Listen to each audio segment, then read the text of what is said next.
been done invariably by those who aspire to the sanctum regnum of magical omnipotence. The disciples of Pythagoras condemned themselves to inexorable silence for many years. Even the secretaries of Epicurus comprehended the sovereignty of pleasure only by the acquisition of sobriety and calculated temperance. Life is a warfare in which we must give proofs if we would advance. Power does not surrender of itself, it must be seized. Initiation by contest and ordeal is therefore indispensable for the attainment of the practical science of magic. We have indicated after what manner the four elementary forms may be vanquished, and will not repeat it here. We refer those of our readers who would inquire into the ceremonies of ancient initiations to the works of Baron Tschudi, author of The Blazing Star, Adonhiramite Masonry, and some other most valuable Masonic treatises.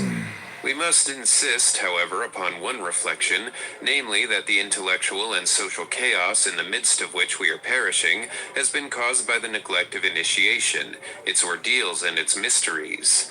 Men whose zeal was greater than their science, carried away by the popular maxims of the gospel, came to believe in the primitive and absolute equality of men. A famous hallucine, the eloquent and unfortunate Rousseau, propagated with all the magic of his style the paradox that society alone depraves men, much as if he had said that competition and emulation in labor render workmen idle.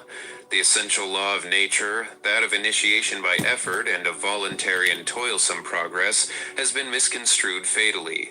Masonry has had its deserters as Catholicism its apostates. What has been the consequence? The substitution of a cast-iron level for the intellectual and symbolical level.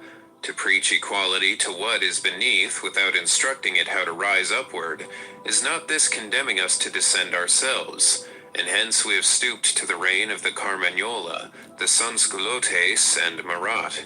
To restore tottering and distracted society, the hierarchy and initiation must be again established.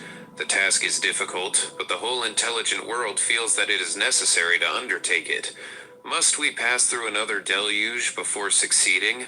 We trust earnestly not, and this book, perhaps the greatest but not the last of our audacities, is an appeal unto all that is yet alive for the reconstitution of life in the very midst of decomposition and death. The key of occultism. Let us now examine the question of Pantacles, for all magical virtue is there, since the secret of force is in the intelligence which directs. We have given the symbol and interpretation of the Pantacles of Pythagoras and Ezekiel, so that we have no need to recur to these. We shall prove in a later chapter that all the instruments of Hebrew worship were Pantacles, and the first and final word of the Bible was graven by Moses in gold and in brass on the tabernacle and on all its accessories. But each magus can and should have his individual pantacle, for understood accurately, a pantacle is the perfect summary of a mind. Hence we find in the magical calendars of Tycho Brahe and Dukentow the pantacles of Adam, Job, Jeremiah, Isaiah, and of all the other great prophets who have been, each in his turn, the kings of the Kabbalah and the grand rabbins of science. The pantacle, being a complete and perfect synthesis expressed by a single sign, serves to focus all intellectual force into a glance, a recollection, a touch. It is, so to speak, a starting point for the efficient projection of will. Nigromancers and goetic magicians trace their infernal pantacles on the skin of the victims they immolated. The sacrificial ceremonies, the manner of skinning the kid, then of salting, drying, and bleaching the skin, are given in a number of clavicles and grimoires. Some Hebrew Kabbalists fell into similar follies, forgetting the anathemas pronounced in the Bible against those who sacrifice on high places or in the caverns of the earth. All spilling of blood operated ceremonially is abominable and impious, and since the death of Adonhiram, the Society of True Adepts has a horror of blood. Ecclesia abhorret a sanguine. The initiatory symbolism of pantacles adopted throughout the East is the key of all ancient and modern mythologies. Apart from knowledge of the hieroglyphic alphabet, one would be lost among the obscurities of the Vedas, the Zend Avesta, and the Bible.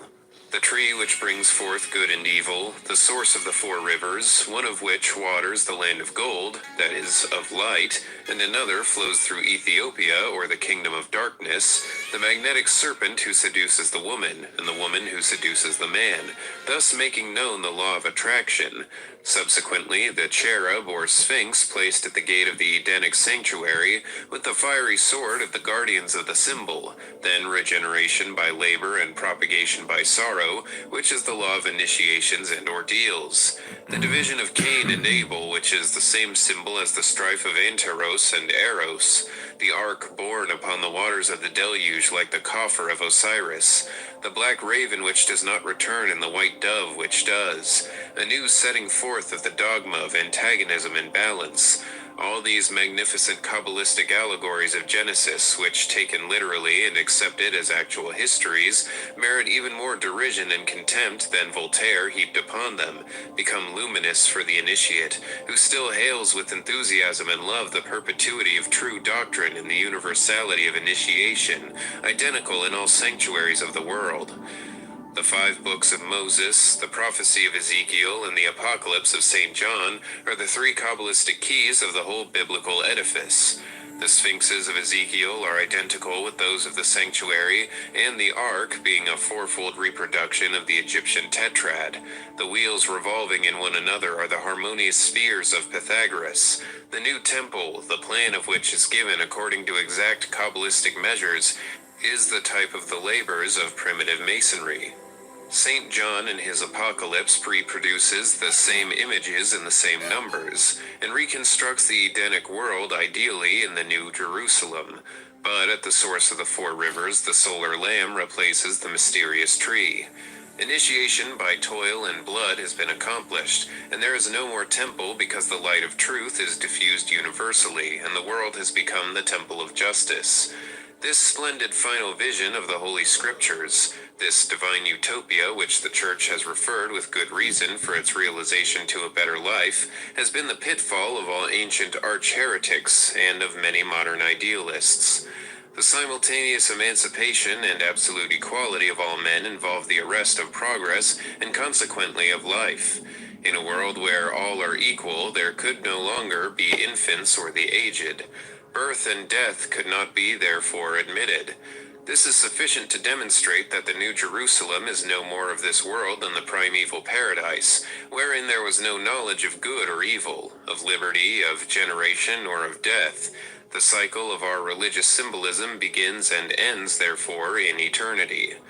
Dupuy and Volney lavished their great erudition to discover this relative identity of all symbols, and arrived at the negation of every religion. We attain by the same path to an affirmation diametrically opposed. We recognize with admiration that there have never been any false religions in the civilized world, that the divine light, the splendor of the supreme reason of the Logos, of that word which enlightens every man coming into the world, has been no more wanting to the children of Zoroaster than to the faithful sheep of St. Peter, that the permanent, the one, the universal revelation is written in visible nature, explained in reason and completed by the wise analogies of faith, that there is, finally, but one true religion, having one doctrine and one legitimate belief, even as there is but one God, one reason and one universe. That revelation is obscure for no one, since the whole world understands more or less both truth and justice, and since all that is possible can only exist analogically to all that is. Being is being. The apparently bizarre figures presented by the Apocalypse of St. John are hieroglyphics, like those of all Oriental mythologies, and can be comprised in a series of pantacles. The initiator clothed in white, standing between 7 golden candlesticks and holding 7 stars in his hand, represents the unique doctrine of Hermes and the universal analogies of the light. The woman clothed with the sun and crowned with 12 stars is the celestial Isis or the Gnosis. The serpent of material life seeks to devour her child, but she takes unto herself the wings of the eagle and flies away into the desert, a protestation of the prophetic spirit against the materialism of official religion. The mighty angel with the face of a sun, a rainbow for nimbus and a cloud for vestment, having pillars of fire for his legs and setting one foot upon the earth and another on the sea, is truly a Kabbalistic panthea. His feet represent the equilibrium of Bria, or the world of forms. His legs are the two pillars of the Masonic temple, Jachin and Boaz. His body, veiled by clouds, from which issues a hand holding a book, is the sphere of Yetzirah, or initiatory ordeals. His solar head, crowned with the radiant septenary, is the world of Atziluth, or perfect revelation, and we can only express our astonishment that Hebrew Kabbalists have not recognized and explained this symbolism, which so closely and inseparably connects the highest mysteries of Christianity with the secret but invariable doctrine of all the masters in Israel. The beast with 7 heads in the symbolism of St. John is the material and antagonistic negation of the luminous septenary. The Babylonian harlot corresponds after the same manner to the woman clothed with the sun. The 4 horsemen are analogous to the 4 allegorical living creatures.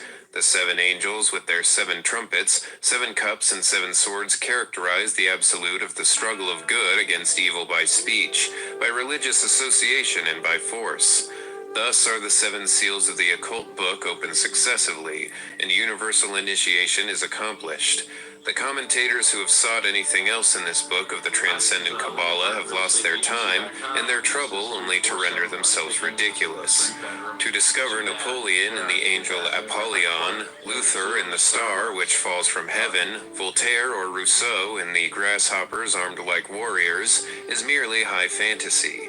It is the same with all the violence done to the names of celebrated persons, so as to make them numerically equivalent to that fatal number 666, which we have already explained sufficiently. When we think that men like Bossuet and Newton amused themselves with such chimeras, we can understand that humanity is not so acute in its genius as might be supposed from the bearing of its vices. Number or name. The great work in practical magic after the education of the will and the personal creation of the magus is the formation of the magnetic chain, and this secret is truly that of priesthood and of royalty. To form the magnetic chain is to originate a current of ideas which produces faith and draws a large number of wills in a given circle of active manifestation. A well-formed chain is like a whirlpool which sucks down and absorbs all. The chain may be established in 3 ways: by signs, by speech, and by contact. The first is by inducing opinion to adopt some sign as the representation of a force. Thus, all Christians communicate by the sign of the cross, Masons by that of the square beneath the sun, the Magi by that of the microcosm, made by extending the 5 fingers, etc. Once accepted and propagated, signs acquire force of themselves. In the early centuries of our era, the sight and making of the sign of the cross was enough to bring proselytes to Christianity. What is called the miraculous metal continues in our own days to effect a great number of conversions by the same magnetic law. The vision and illumination of the young Israelite Alphonse de Ratisbonne is the most remarkable fact of this kind. Imagination is creative not only within us but without us by means of our fluidic projections, and undoubtedly. Is this how you guys are gonna spend the rest of your lives together? Like creating Jew hate content? Is that like how you guys plan on living the rest of your miserable, pathetic little lives? Insignificant little farts in the wind?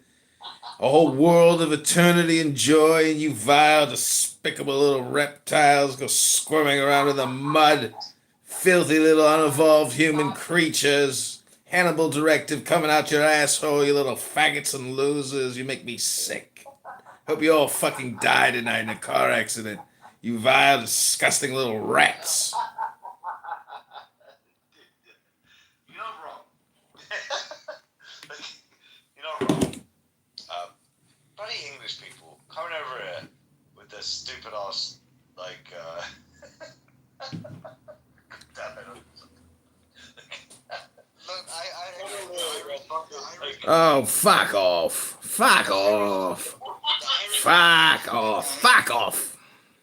I was educated to know that the Irish people are a complete substitute. You know, Princessia, the longer I look at your PTR, the more you look like you're a trans. Fuck off. Oh, thank you. Thank you so much. Diego, I take it he's been staring at my photo for like hours or something. You look like a fucking guy with a wig on, you ugly fucking twat. Now, fuck off. I'm gonna post it Yeah, on I put the entire 5 minutes trying to figure out my PTR, by the way. Entire 5 minutes. Fuck off.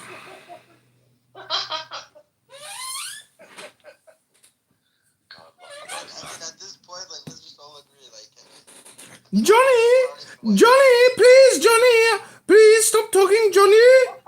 Johnny! Johnny, stop talking, Johnny! Johnny! Please, Johnny! 1 second, we're about to read some. That's a lot of joke. That's a Mr. lot of joke. Kitchener. Buena Shalala.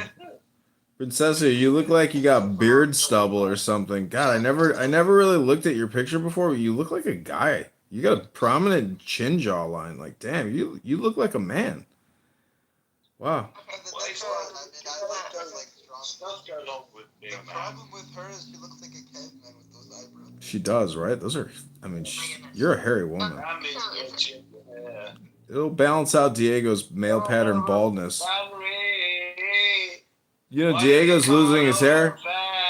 Diego takes, Diego, you take hair loss pills, don't you? And you use the Propecia and the oil, Rogaine, correct? Finasteride, but then I wouldn't get it up. Finasteride. Well, you don't need to. You already have kids with that Russian-Ukrainian prison of yours. I'm just saying that I saw the dandruff on your shoulders and in your car. I used to have that problem, and then I went to the gym and shaved my head. I no longer got the dandruff issue, so... Anyways, you know, hair ain't everything. So, like, how much can you bench press? How much can you bench press? Hold on. How much can you curl? Can you curl a 50? Can you curl a 50-pound dumbbell? Not right now. Ooh, wait, you're a grown man and you can't curl a 50-pound dumbbell? You call yourself a man? Not with proper form. Yeah, social audio chit chat warrior, social audio chit chat Jew warrior. Damn, son. I don't think you can curl a fucking 50 pound. I just curled a 65-pound dumbbell Do a today. video. I Do can a video. Do a video. a couple times. Bro, I've been going to the gym like every day for years now. I'm telling you, I can easily curl a 50-pound dumbbell. 55. I curled 55 today. Live on video. Okay. Listen, I can put my legs behind my head and suck my dick and lift a fucking 100-pound dumbbell. I mean, you fat ass Jew hate on this fucking app all day long, you fat fucking dad bod. Fuck off. Fuck off. You're the fatty, not me. Oh, you fat piece of shit. Dating a transsexual Janie Jihadi. Don't be jealous of you, sexy. Okay, Come on over, Read aloud The Wretch by Walter Scott. Okay, The Wretch. Concentered all in self, living shall forfeit fair renown, and doubly Did you even graduate the third grade? To the vile dust from whence he The sprung. phenomena of the labarum of Constantine and the cross of Meunier should be attributed to no other cause. The magic chain of speech was typified among the ancients by chains of gold, which issued from the mouth of Hermes. Nothing equals the electricity of eloquence. Speech creates the highest intelligence in the most grossly constituted masses. Even those who are too remote for actual hearing understand by sympathy and are carried away with the crowd.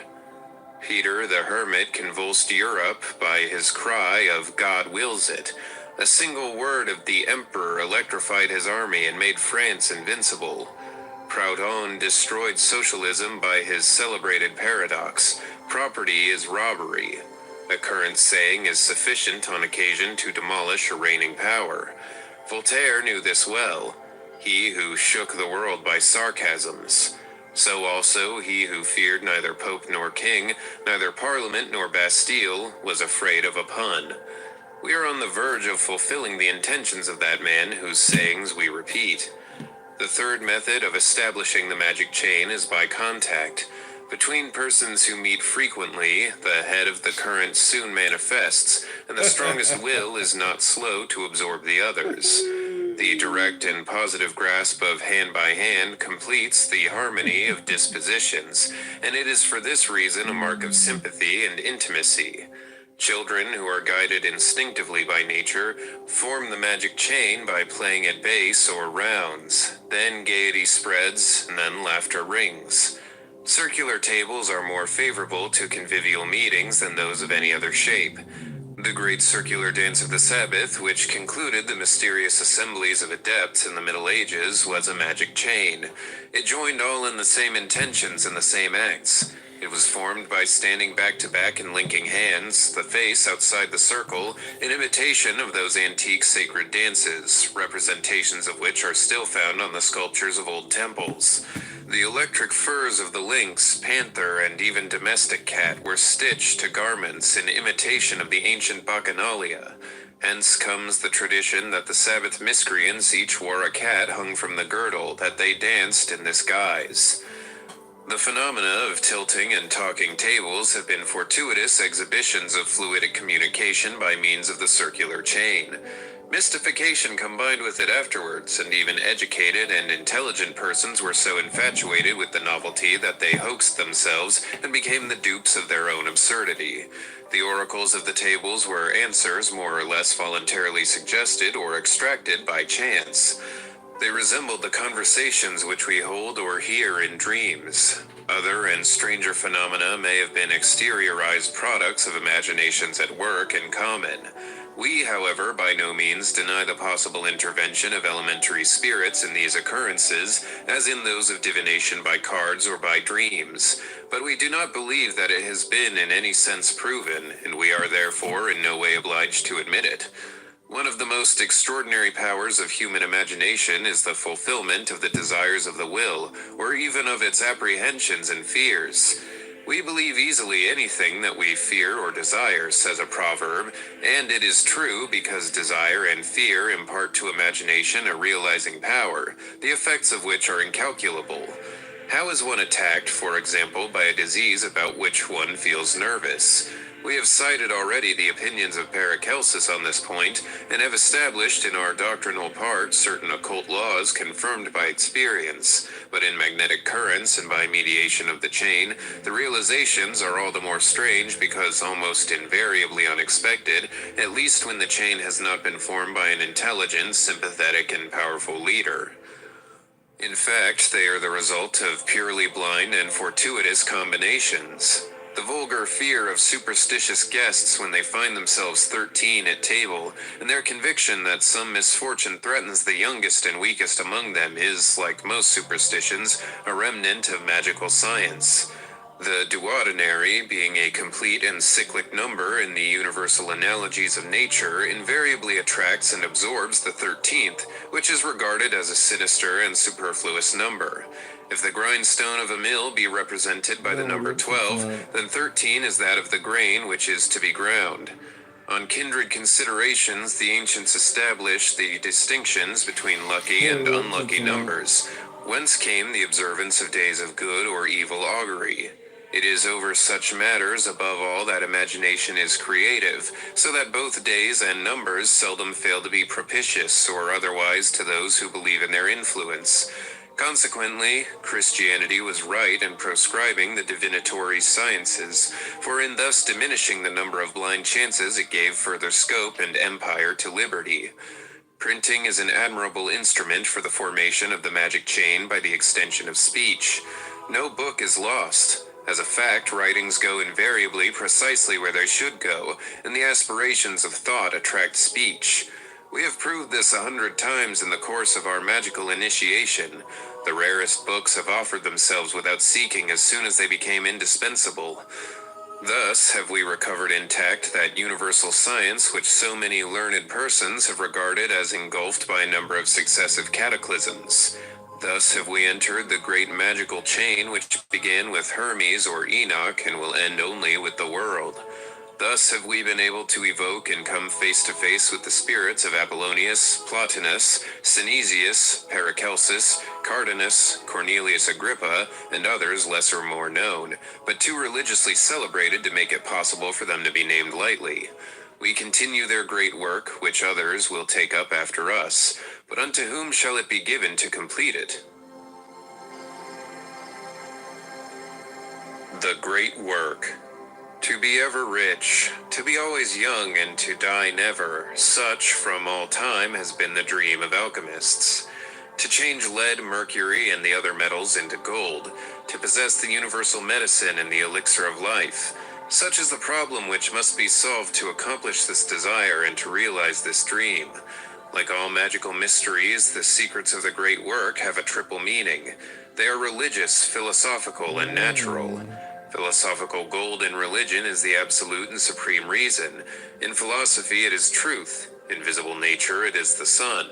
In the subterranean and mineral world it is the purest and most perfect gold. Hence the search after the Great Work is called the search for the absolute, and this work itself is termed the operation of the sun. All masters of science recognize that it is impossible to achieve material results until we have found the planetary analogies of the universal medicine and the philosophical stone in the two superior degrees. Then it is affirmed, is the labor simple, light, and inexpensive. Otherwise it consumes to no purpose the life and fortune of the bellows blower. The universal medicine is, for the soul, supreme reason and absolute justice. For the mind it is mathematical and practical truth. For the body it is the quintessence, which is a combination of gold and light. In the superior world, the first matter of the Great Work is enthusiasm and activity. In the intermediate world it is intelligence and industry. In the inferior world it is labor. In science it is sulfur, mercury, and salt, which, volatilized and fixed alternately, compose the azoth of the sages. Sulfur corresponds to the elementary form of fire, mercury to air, and water, salt to earth. All masters in alchemy who have written concerning the Great Work have employed symbolical and figurative expressions, and have been right in so doing, not only to deter the profane from operations which would be dangerous for them, but to make themselves intelligible to adepts by revealing the entire world of analogies which is ruled by the one and sovereign dogma of Hermes. For such, gold and silver are the sun and moon, or the king and queen. Sulfur is the flying eagle, mercury is the winged and bearded hermaphrodite, throned upon a cube and crowned with flames. Matter or salt is the winged dragon. Metals in the molten state are lions of various colors. Finally, the whole work is symbolized by the pelican and phoenix. Hermetic art is, therefore, at one and the same time, a religion, a philosophy, and a natural science. Considered as religion, it is that of the ancient magi and the initiates of all the ages. As a philosophy, its principles may be found in the school of Alexandria and in the theories of Pythagoras. As science, its principles must be sought from Paracelsus, Nicholas Flamel, and Raymond Lully. The science is true only for those who accept and understand the philosophy and religion, while its processes are successful only for the adept who has attained sovereign volition and has thus become monarch of the elementary world. For the great agent of the solar work is that force described in the Hermetic symbol of the Emerald Table. It is universal magic power. It is the igneous spiritual motor. It is the odd of the Hebrews and the astral light, according to the expression which we have adopted in this work. There is the secret, living, and philosophical fire, of which all Hermetic philosophers speak only under the most mysterious reservations. There is the universal sperm, the secret of which they guarded, representing it only under the emblem of the caduceus of Hermes. Here then is the great Hermetic Arcanum, and we reveal it for the first time clearly and devoid of mystical figures. That which the adepts term dead substances are bodies as found in nature. Living substances are those which have been assimilated and magnetized by the science and will of the operator. Therefore, the great work is something more than a chemical operation. It is an actual creation of the human word initiated into the power of the Word of God Himself.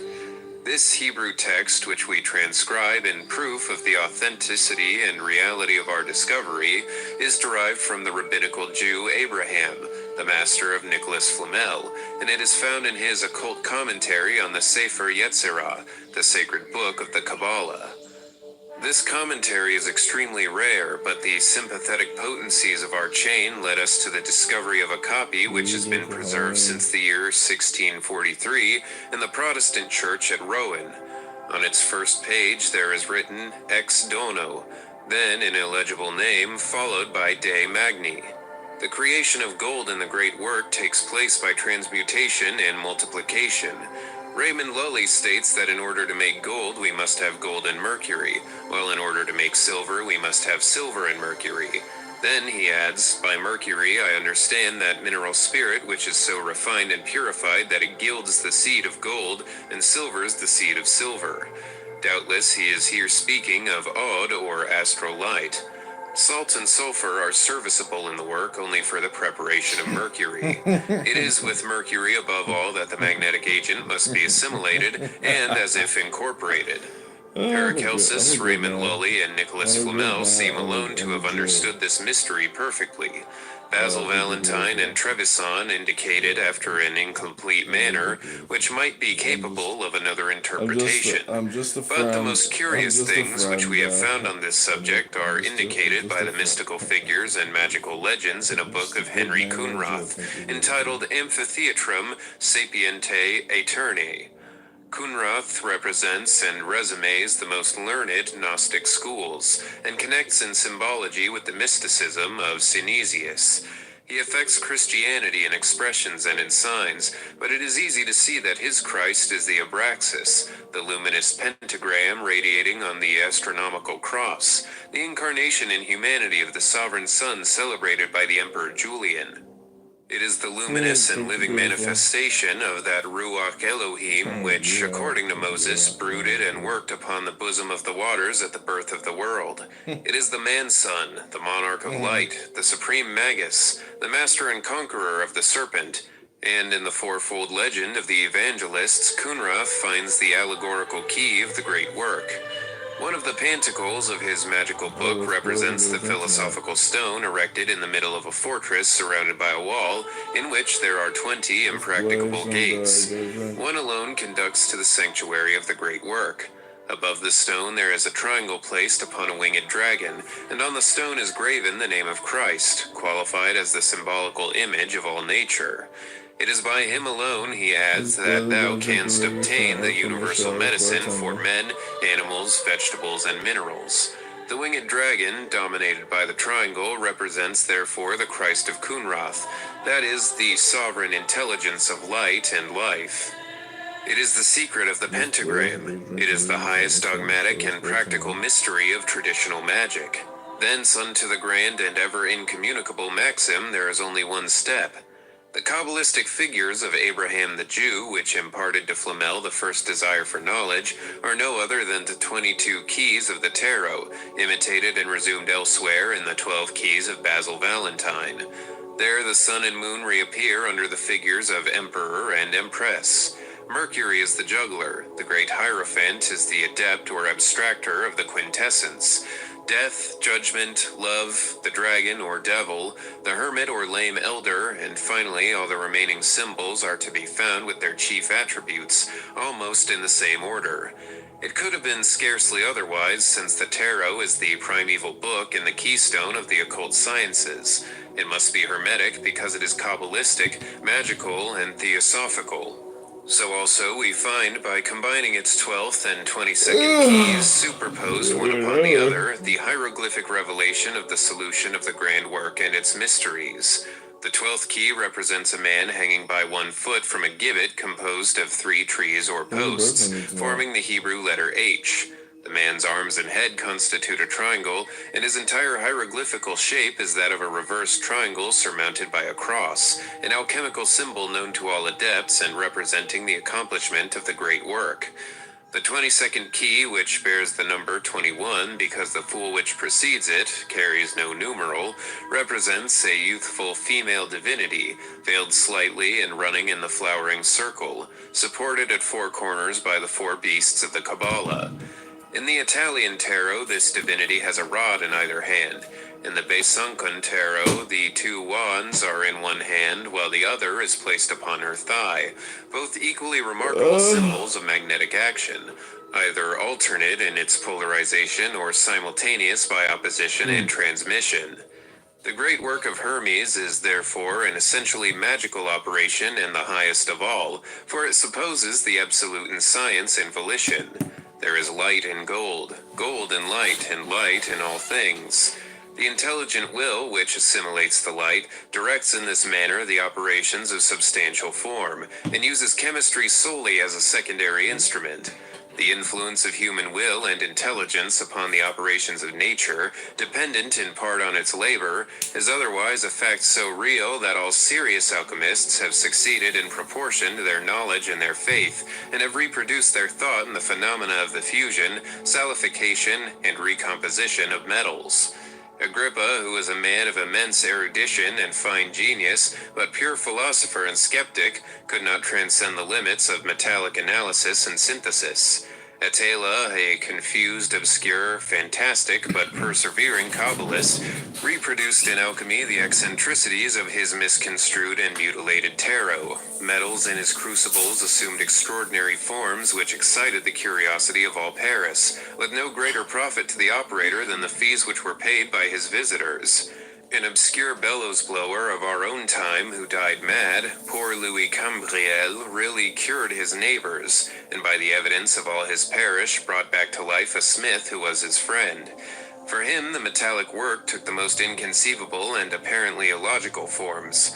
One day he beheld the figure of God himself in his crucible, incandescent like the sun, transparent as crystal, his body composed of triangular conglomerations, which Cambriel naively compared to quantities of tiny pears. One of our friends, who is a learned Kabbalist but belongs to an initiation which we regard as erroneous, performed recently the chemical operations of the great work and succeeded in impairing his sight through the excessive brilliance of the Athanor. He created a new metal which resembles gold but is not gold, and hence has no value. Raymond Lully, Nicholas Flamel, and most probably Henry Coonrath made true gold, nor did they take away their secret with them, for it is enshrined in their symbols, and they have indicated, moreover, the sources from which they drew for its discovery, and for the realization of its effects. It is this same secret which we ourselves make public now. Necromancy. We have declared boldly our opinion, or rather our conviction, as to the possibility of resurrection in certain cases. It remains for us now to complete the revelation of this arcanum and to expose its practice. Death is a phantom of ignorance. It does not exist. Everything in nature is living, and it is because it is alive that everything is in motion and undergoes incessant change of form. Old age is the beginning of regeneration. It is the labor of renewing life, and the ancients represented the mystery we term death by the fountain of youth, which was entered in decrepitude and left in new childhood. The body is a garment of the soul. When this garment is worn out completely or seriously and irreparably rent, it is abandoned and never rejoined. But when it is removed by some accident without being worn out or destroyed, it can in certain cases be reassumed, either by our own efforts or by the assistance of a stronger and more active will than ours. Death is neither the end of life nor the beginning of immortality. It is the continuation and transformation of life. Now, a transformation being always a progress, few of those who are apparently dead will consent to return to life, that is, to take up the vestment which they have left behind. It is this which makes resurrection one of the hardest works of the highest initiation, and hence its success is never infallible, but must be regarded almost invariably as accidental and unexpected. To raise up a dead person, we must rivet suddenly and energetically the most powerful chains of attraction which connect it with the body that it has just quitted. It is therefore necessary to be acquainted previously with this chain, then to seize thereon. Finally, to project an effort of will sufficiently powerful to link it up instantaneously and irresistibly. All this, as we say, is extremely difficult, but is in no sense absolutely impossible. The prejudices of materialistic science exclude resurrection at present from the natural order of things, and hence there is a disposition to explain all phenomena of this class by lethargies, more or less complicated with signs of death and more or less long in duration. If Lazarus rose again before our doctors, they would record in their memorials to official academies a strange case of lethargy accompanied by an apparent beginning of putrefaction and a strong corpse-like odor. The exceptional occurrence would be labeled with a suitable name, and the matter would be at an end. We have no wish to alarm anyone, and if, out of respect for men with diplomas who represent orthodox science, it is requisite to term our theories concerning resurrection the art of curing exceptional and aggravated trances, nothing, I hope, will hinder us from making such a concession. But if ever a resurrection has taken place in the world, it is incontestable that resurrection is possible. Now, the body's corporate protect religion, and religion asserts positively the fact of resurrections. Therefore, resurrections are possible. From this, escape is difficult. To say that such things are possible outside the laws of nature, and by an influence contrary to universal harmony, is to affirm that the spirit of disorder, darkness, and death can be sovereign arbiter of life. Let us not dispute with worshippers of the devil, but pass on. It is not religion alone which attests the facts of resurrection. We have collected a number of cases. An occurrence which impressed the imagination of Greuze the painter has been reproduced by him in one of his most remarkable pictures.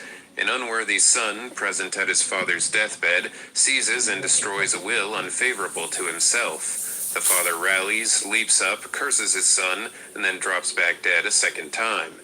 An analogous and more recent fact has been certified to ourselves by ocular witnesses.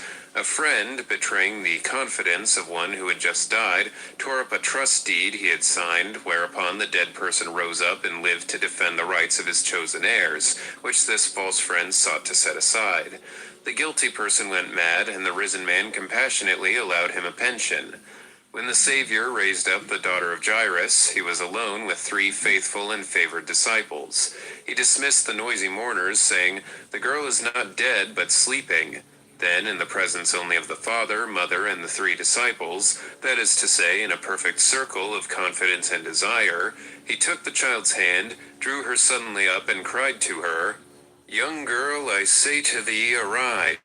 The undecided soul, doubtless in the immediate vicinity of the body, and possibly regretting its extreme youth and beauty, was surprised by the accents of that voice, which was heard by her father and mother, trembling with hope and on their knees.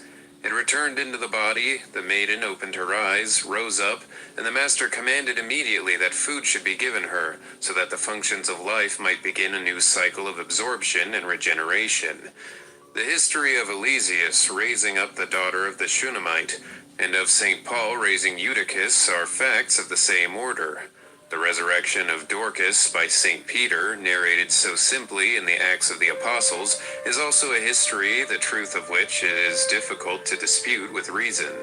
Apollonius of Tyana seems to have accomplished similar miracles, while we ourselves have been the witness of facts which are not wanting in analogy with these. But the spirit of the century in which we live imposes in this respect the most careful reserve upon us, the thaumaturge being liable to a very indifferent reception at the hands of a discerning public, all which does not hinder the earth from revolving or Galileo from having been a great man.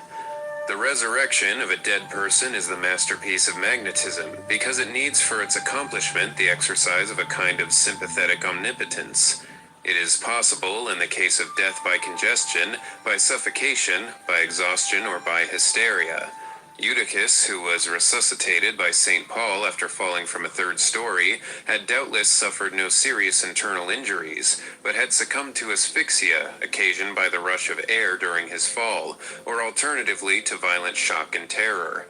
In a parallel case, he who feels conscious of the power and faith necessary for such an achievement must, like the apostle, practice insufflation, mouth to mouth, combined with contact of the extremities for restoration of warmth.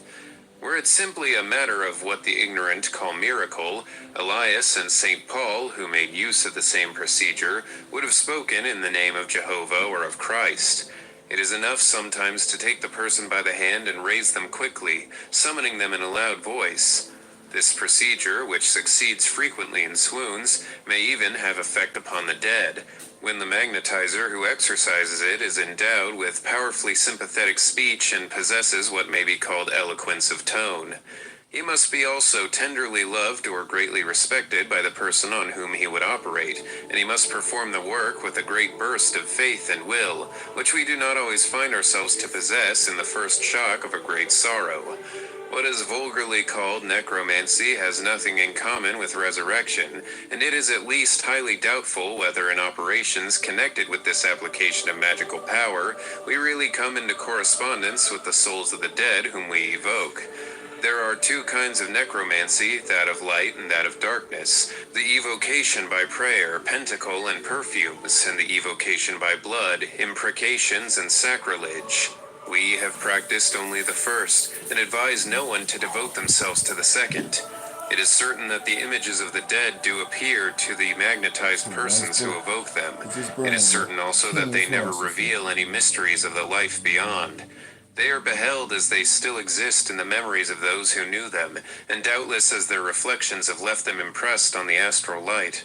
When evoked specters reply to questions addressed them, it is always by signs or by interior and imaginary impressions, never with a voice which really strikes the ears. And this is comprehensible enough, for how should a shadow speak? With what instrument could it cause the air to vibrate by impressing it in such a manner as to make distinct sounds?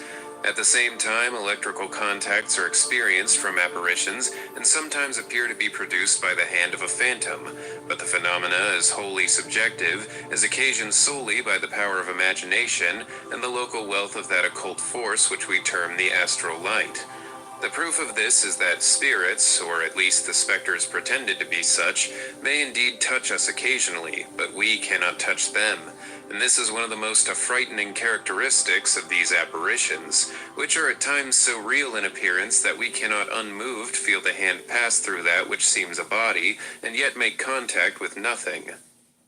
We read in ecclesiastical historians that Spiridion, bishop of Trimithonte, afterwards invoked as a saint, called up the spirit of his daughter Irene to ascertain from her the whereabouts of some concealed money which she had taken in charge for a traveler. Swedenborg communicated habitually with these so-called dead, whose forms appeared to him in the astral light. Several credible persons of our acquaintance have assured us that they have been revisited for years by the dead who were dear to them. The celebrated atheist Sylvanus Mareschal appeared to his widow and one of her friends to acquaint her concerning a sum of 1,500 francs which he had concealed in a secret drawer. This anecdote was related to us by an old friend of the family. Evocations should always have a motive and a justifiable end. Otherwise they are works of darkness and folly, most dangerous for health and reason. To evoke out of pure curiosity, or to find out whether we shall see anything, is to court fruitless fatigue. The transcendental sciences admit of neither doubt nor puerility. The permissible motive of an evocation may be either love or intelligence. Evocations of love require less apparatus and are in every respect easier. The procedure is as follows. We must collect, in the first place, carefully the memorials of him or her whom we desire to behold, the articles he used and on which his impression remains. We must also prepare an apartment in which the person lived, or otherwise one of similar kind, and place his portrait veiled in white therein, surrounded with his favorite flowers, which must be renewed daily. A fixed date must then be chosen, being that of the person's birth, or one that was especially fortunate for his and our own affection, one of which we may believe that his soul, however blessed somewhere, cannot lose the remembrance. This must be the day of evocation, and we must prepare for it during the space of 2 weeks. Throughout the period we must refrain from extending to anyone the same proofs of affection which we have the right to expect from the dead. We must observe strict chastity, live in retreat, and take only one modest and light collation daily.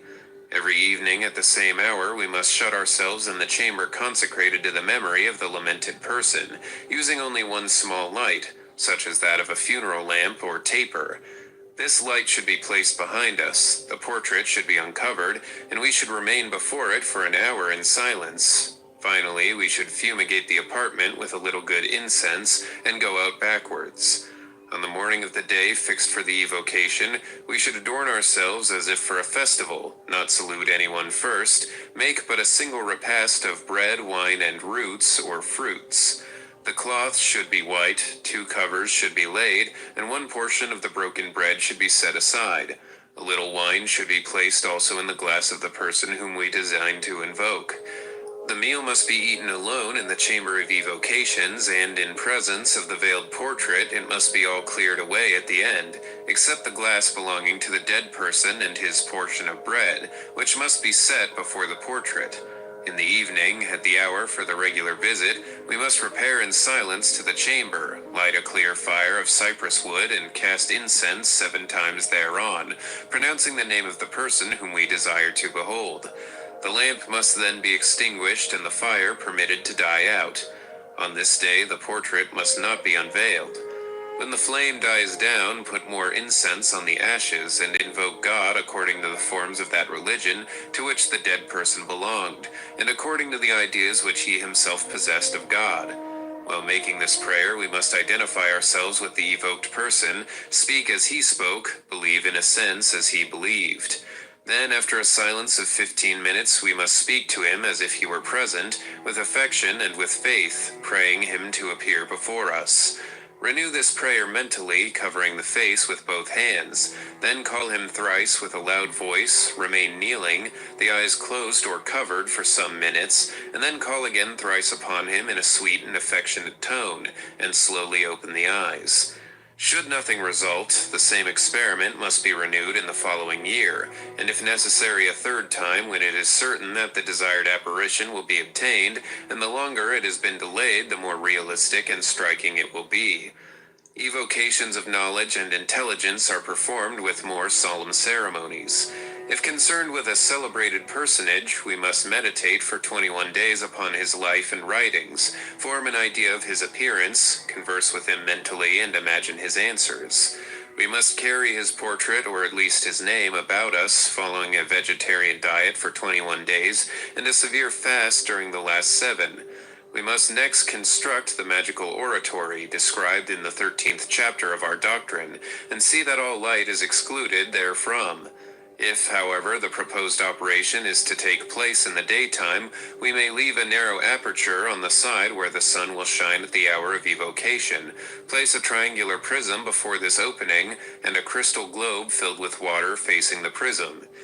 If the experiment has been arranged for night, the magic lamp must be so situated that its single ray shall fall upon the altar smoke.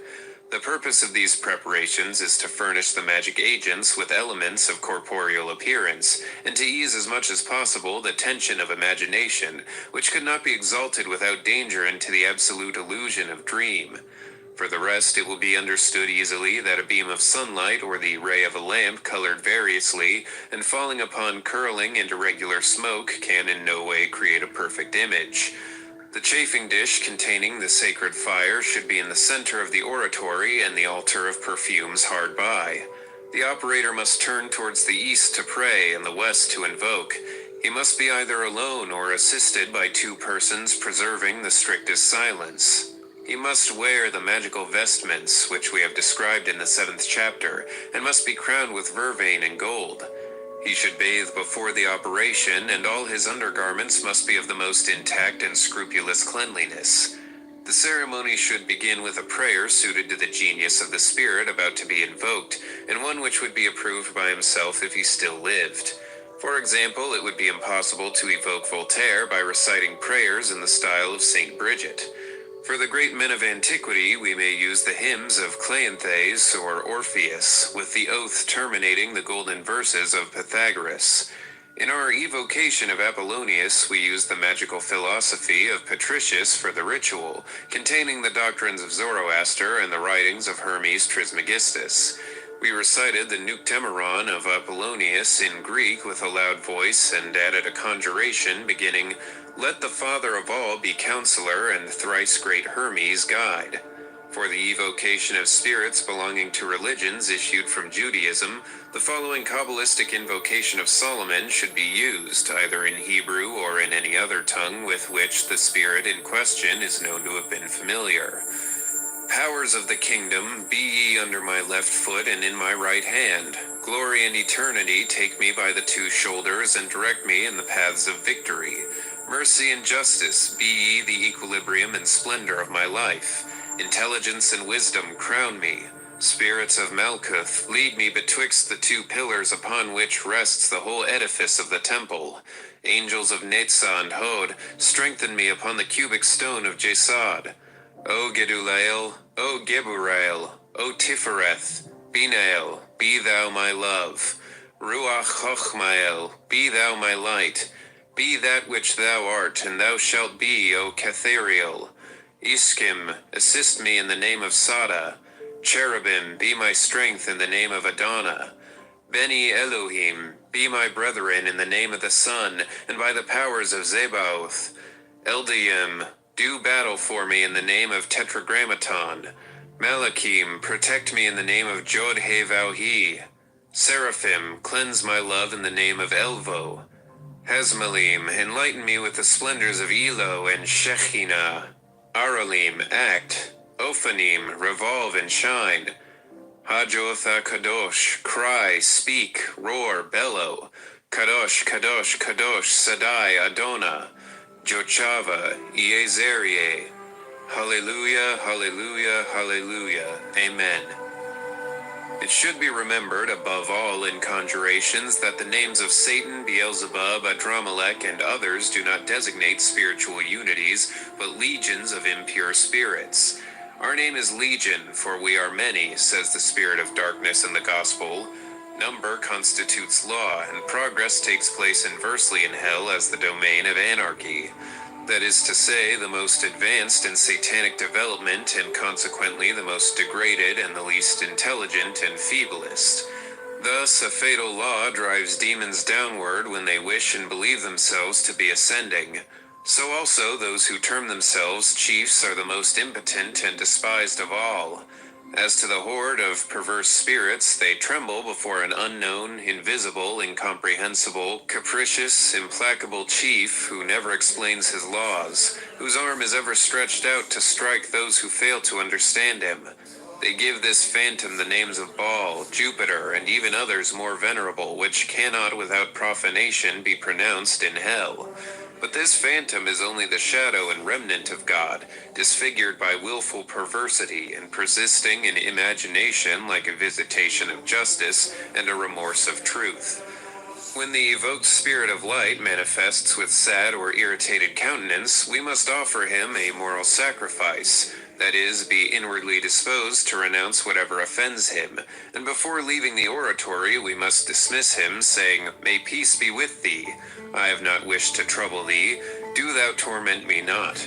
I shall labor to improve myself as to anything that vexes thee. I pray and will still pray with thee and for thee. Pray thou also both with and for me, and return to thy great slumber, expecting that day when we shall awake together. Silence and adieu." We must not close this chapter without giving some details on black magic for the benefit of the curious.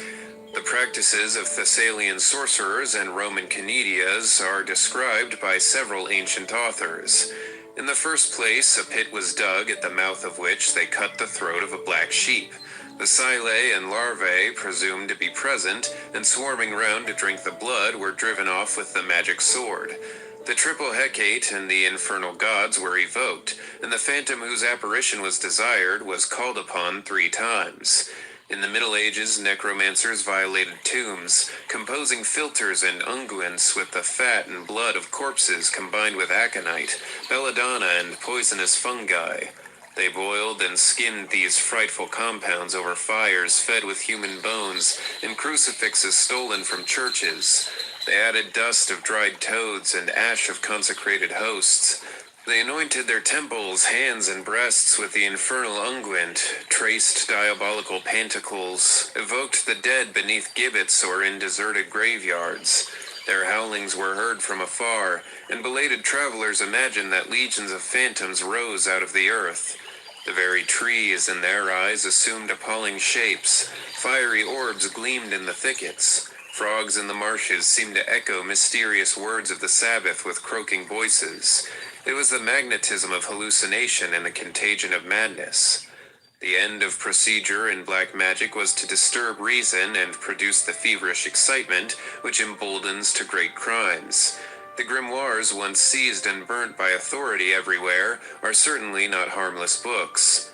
Sacrilege, murder, theft are indicated or hinted as means to realization in almost all these works. Thus, in the Grand Grimoire and its modern version, The Red Dragon, there is a recipe entitled Composition of Death or Philosophical Stone, a broth of aquafortis, copper, arsenic, and verdigris.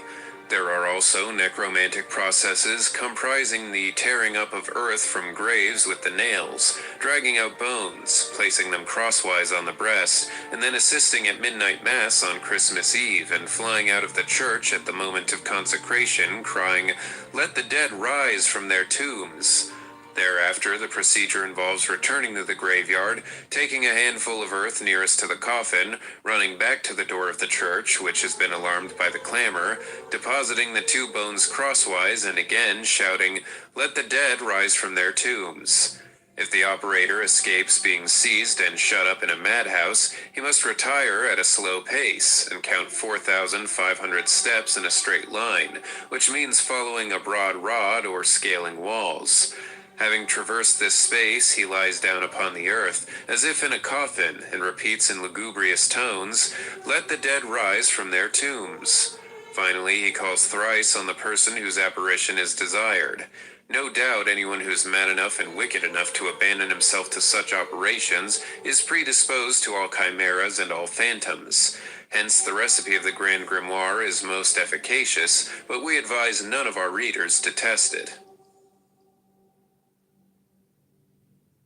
Transmutations. St. Augustine speculates, as we have said, whether Apuleius could have been changed into an ass and then have resumed his human shape. The same doctor might have concerned himself equally with the adventure of the comrades of Ulysses, transformed into swine by Circe. In vulgar opinion, transmutations and metamorphoses have always been the very essence of magic. Now, the crowd being the echo of opinion, which is queen of the world, is never perfectly right or entirely wrong. Magic does change the nature of things, or rather modifies their appearances at pleasure according to the strength of the operator's will and the fascination of ambitious adepts. The spoken word creates its form, and when a person held infallible confers a name upon a given thing, the latter is really transformed into the substance signified by the name. The masterpiece of speech and of faith in this order is the real transmutation of a substance without change in its externals. Had Apollonius offered a cup of wine to his disciples and said to them, "This is my blood, of which ye shall drink henceforth to perpetuate my life within you," and had his disciples through centuries believed that they effected transformation by repeating the same words, had they taken the wine despite its odor and taste for the real, human and living blood of Apollonius, we should have to acknowledge this master in theurgy as the most accomplished of enchanters and most potent of all the magi. It would remain for us then to adore him.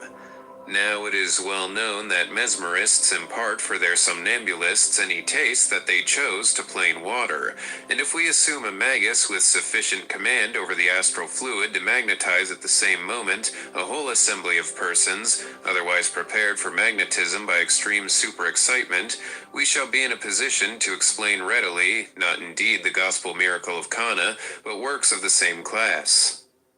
Are not the fascinations of love which result from the universal magic of nature truly prodigious, and do they not actually transform persons and things? Love is a dream of enchantments that transfigures the world. All becomes music and fragrance, all intoxication and felicity. The beloved being is beautiful, is good, is sublime, is infallible, is radiant, glows with health and happiness. When the dream ends, we seem to have fallen from the clouds. We are inspired with disgust for the brazen sorceress who took the place of the lovely Melusine, for the Thersites whom we deemed was Achilles or Nereus. What faith is that which we cannot inspire in those who love us, but also what reason or justice can we instill into those who have finished with such love? Love begins magician and ends sorcerer. After creating the illusions of heaven on earth, it realizes those of hell.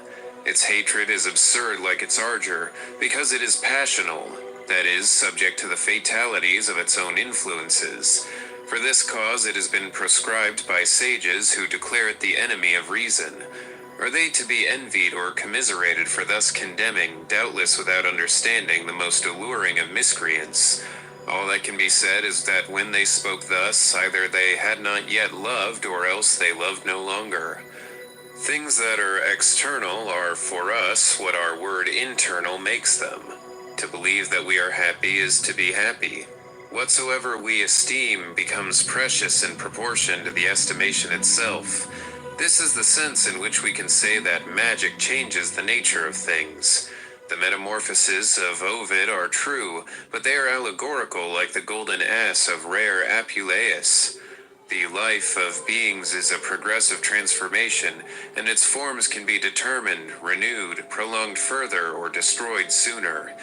If the doctrine of metempsychosis were true, might one not say that the debauch represented by Circe really and materially changes men into swine, seeing that on this hypothesis the retribution of vices would be a relapse into animal forms corresponding thereunto?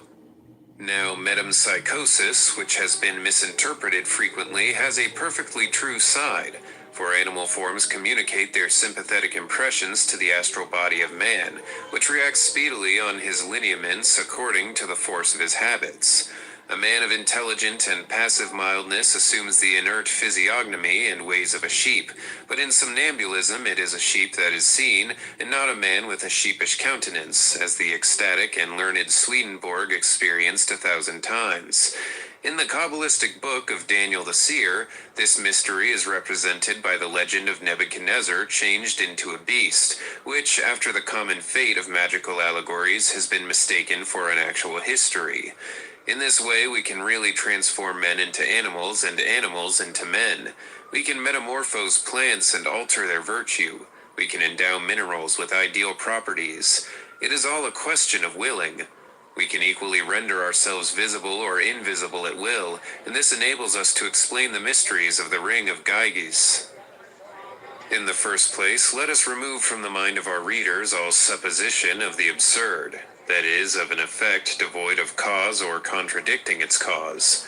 To become invisible, one of three things is necessary: the interposition of some opaque medium between the light and our body, or between our body and the eyes of the spectators, or the fascination of the eyes of the spectators in such a manner that they cannot make use of their sight. Of these methods, the third only is magical. Have we not all of us observed that under the government of a strong preoccupation, we look without seeing and collide with objects in front of us? So do that seeing they may not see, said the great initiator, and the history of this grand master tells us that one day, finding himself on the point of being stoned in the temple, he became invisible and went out. There is no need to reproduce the mystifications of popular grimoires about the ring of invisibility. Some specify that it shall be composed of fixed mercury, enriched by a small stone which it is indispensable to find in a pewit's nest, and kept in a box of the same metal. The author of the Little Albert ordains that this ring should be composed of hairs torn from the head of a raging hyena, which recalls the history of the Bell of Rodillard. The only writers who have discoursed seriously of the ring of Gyges are Jamblichus, Porphyry, and Peter of Apono. What they say is evidently allegorical, and the representation which they give, or that which can be drawn from their description, proves that they are speaking in reality of nothing but the great magical arcanum. One of the figures depicts the universal movement, harmonic and equilibrated in imperishable being. Another, which should be formed from an amalgam of the 7 metals, calls for a description in detail.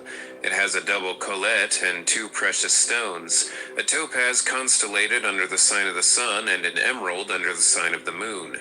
It should bear on the inner side the occult characters of the planets, and on the outer their known signs, duplicated and in Kabbalistic opposition to each other. That is, 5 on the right and 5 on the left. The signs of the sun and moon resuming the 4 several intelligences of the 7 planets.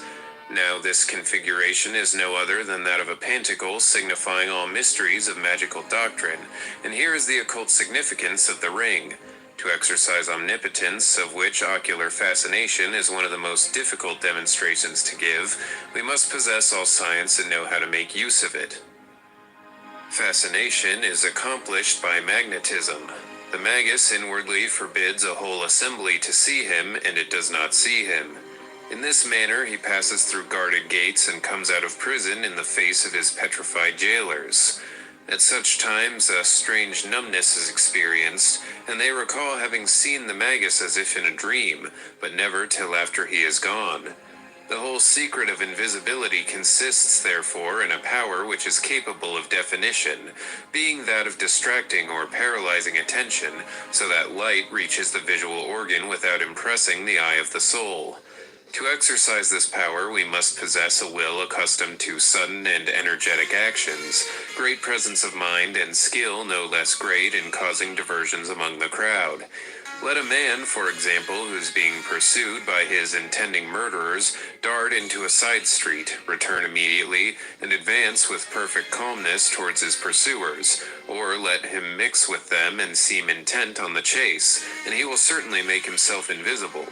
A priest who was being hunted in '93 with the intention of hanging him from a lamppost fled down a certain street, assumed a stooping gait, and leaned against a corner with an intensely preoccupied expression. The crowd of his enemies swept past. Not one saw him, or rather, it never struck anyone to recognize him. It was so unlikely to be he. The person who desires to be seen always makes himself observed, but he who would remain unnoticed effaces himself and disappears. The true ring of Gyges is the will. It is also the wand of transformations, and by its precise and strong formulation it creates the magical word. The omnipotent terms of enchantments are those which express this creative power of forms.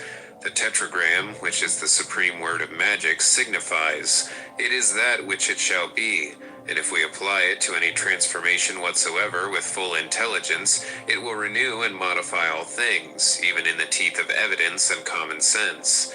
The hoc est of the Christian sacrifice is a translation and application of the tetragram. Hence this simple utterance operates the most complete, most invisible, most incredible, and most clearly affirmed of all transformations. A still stronger word than that of transformation has been judged necessary by councils to express the marvel, that of transubstantiation. The Hebrew terms have been considered by all Kabbalists as the keys of magical transformation. The Latin words est, sit, esto, fiat have the same force when pronounced with full understanding. Montalembert relates seriously in his Legend of Saint Elizabeth of Hungary how one day this saintly lady, surprised by her noble husband from whom she sought to conceal her good works, in the act of carrying bread to the poor in her apron, told them that she was carrying roses, and it proved on investigation that she had spoken truly. The loaves had changed into roses. This story is a most gracious magical apologue, and signifies that the truly wise man cannot lie, that the word of wisdom determines the form of things, or even their substance independently of their forms. Why, for example, should not the noble spouse of Saint Elizabeth, a good and firm Christian like herself, and believing implicitly in the real presence of the Savior in true human body upon an altar, where he beheld only a wheaten host, why should he not believe in the real presence of roses in his wife's apron under the appearances of bread? She exhibited him loaves undoubtedly, but as she had said that they were roses, and as he believed her incapable of the smallest falsehood, he saw and wished to see roses only. This is the secret of the miracle. Another legend narrates how a saint, whose name has escaped me, finding nothing to eat on a Lenten day or a Friday, commanded the fowl to become a fish, and it became a fish. The parable needs no interpretation, and it recalls a beautiful story of Saint Spiridion of Tremethonte, the same who evoked the soul of his daughter Irene. One Good Friday, a traveler reached the abode of the holy bishop, and as bishops in those days took Christianity in earnest and were consequently poor, Spiridion, who fasted religiously, had in his house only some salted bacon, which had been made ready for Easter. The stranger was overcome with fatigue and famished with hunger. Spiridion offered him the meat, and himself shared the meal of charity, thus transforming the very flesh which the Jews regard as of all most impure into a feast of penitence, transcending the material law by the spirit of the law itself, and proving himself a true and intelligent disciple of the man-God, who hath established his elect as the monarchs of nature in the three worlds. The Sabbath of the Sorcerers. We recur once more to that terrible number 15, symbolized in the tarot by a monster throned upon an altar, mitred and horned, having a woman's breasts and the generative organs of a man, a chimera, a malformed sphinx, a synthesis of deformities. Below this figure we read a frank and simple inscription, the devil. Yes, we confront here that phantom of all terrors, the dragon of all theogonies, the Ahriman of the Persians, the Typhon of the Egyptians, the Python of the Greeks, the old serpent of the Hebrews, the fantastic monster, the nightmare, the Krochmitain, the gargoyle, the great beast of the Middle Ages, and worse than all these, the Baphomet of the Templars, the bearded idol of the alchemist, the obscene deity of Mendes, the goat of the Sabbath. The frontispiece to this ritual reproduces the exact figure of the terrible Emperor of Night, with all his attributes and all his characters. Let us state now, for the edification of the vulgar, for the satisfaction of M. le Comte de Mirville, for the justification of the demonologist Bodin, for the greater glory of the Church, which persecuted Templars, burnt magicians, excommunicated Freemasons, etc. Let us state boldly and precisely that all inferior initiates of the occult science and profaners of the great arcanum not only did in the past, but do now and will ever adore what is signified by this alarming symbol. Yes, in our profound conviction, the Grand Masters of the Order of the Templars worshipped the Baphomet, and caused it to be worshipped by their initiates. Yes, there existed in the past, and there may be still in the present, assemblies which are presided over by this figure, seated on a throne and having a flaming torch between the horns. But the adorers of this sign do not consider, as do we, that it is a representation of the devil. On the contrary, for them it is that of the god Pan, the god of our modern schools of philosophy, the god of the Alexandrian Theurgic school and of our own mystical Neoplatonists, the god of Lamartine and Victor Cousin, the god of Spinoza and Plato, the god of the primitive Gnostic schools, the Christ also of the dissident priesthood. This last qualification, ascribed to the goat of black magic, will not astonish students of religious antiquities who are acquainted with the phases of symbolism and doctrine in their various transformations, whether in India, Egypt, or Judea. The bull, the dog, and the goat are the three symbolical animals of Hermetic magic, resuming all the traditions of Egypt and India. The bull represents the earth or salt of the philosophers. The dog is Hermanubis, the mercury of the sages. Otherwise, fluid, air, and water, the goat represents fire and is at the same time the symbol of generation. 2 goats, one pure and one impure, were consecrated in Judea. The first was sacrificed in expiation for sins. The other, loaded with those sins by imprecation, was set at liberty in the desert. A strange ordinance, but one of deep symbolism, signifying reconciliation by sacrifice and expiation by liberty. Now, all the fathers of the Church who have concerned themselves with Jewish symbolism have recognized in the immolated goat the figure of him who assumed, as they say, the very form of sin. Hence the Gnostics were not outside symbolical traditions when they assigned this same mystical figure to Christ the Liberator. All the Kabbalah and all magic, as a fact, are divided between the cultus of the immolated and that of the emissary goat. We must recognize, therefore, a magic of the sanctuary and that of the wilderness, the white and the black church, the priesthood of public assemblies and the Sanhedrim of the Sabbath. The goat which is represented in our frontispiece bears upon its forehead the sign of the pentagram, with one point in the ascendant, which is sufficient to distinguish it as a symbol of the light. Moreover, the sign of occultism is made with both hands, pointing upward to the white moon of Chesed and downward to the black moon of Geburah. This sign expresses the perfect concord between mercy and justice. One of the arms is feminine and the other masculine, as in the androgyne of Kunrath, whose attributes we have combined with those of our goat, since they are one and the same symbol. The torch of intelligence burning between the horns is the magical light of universal equilibrium.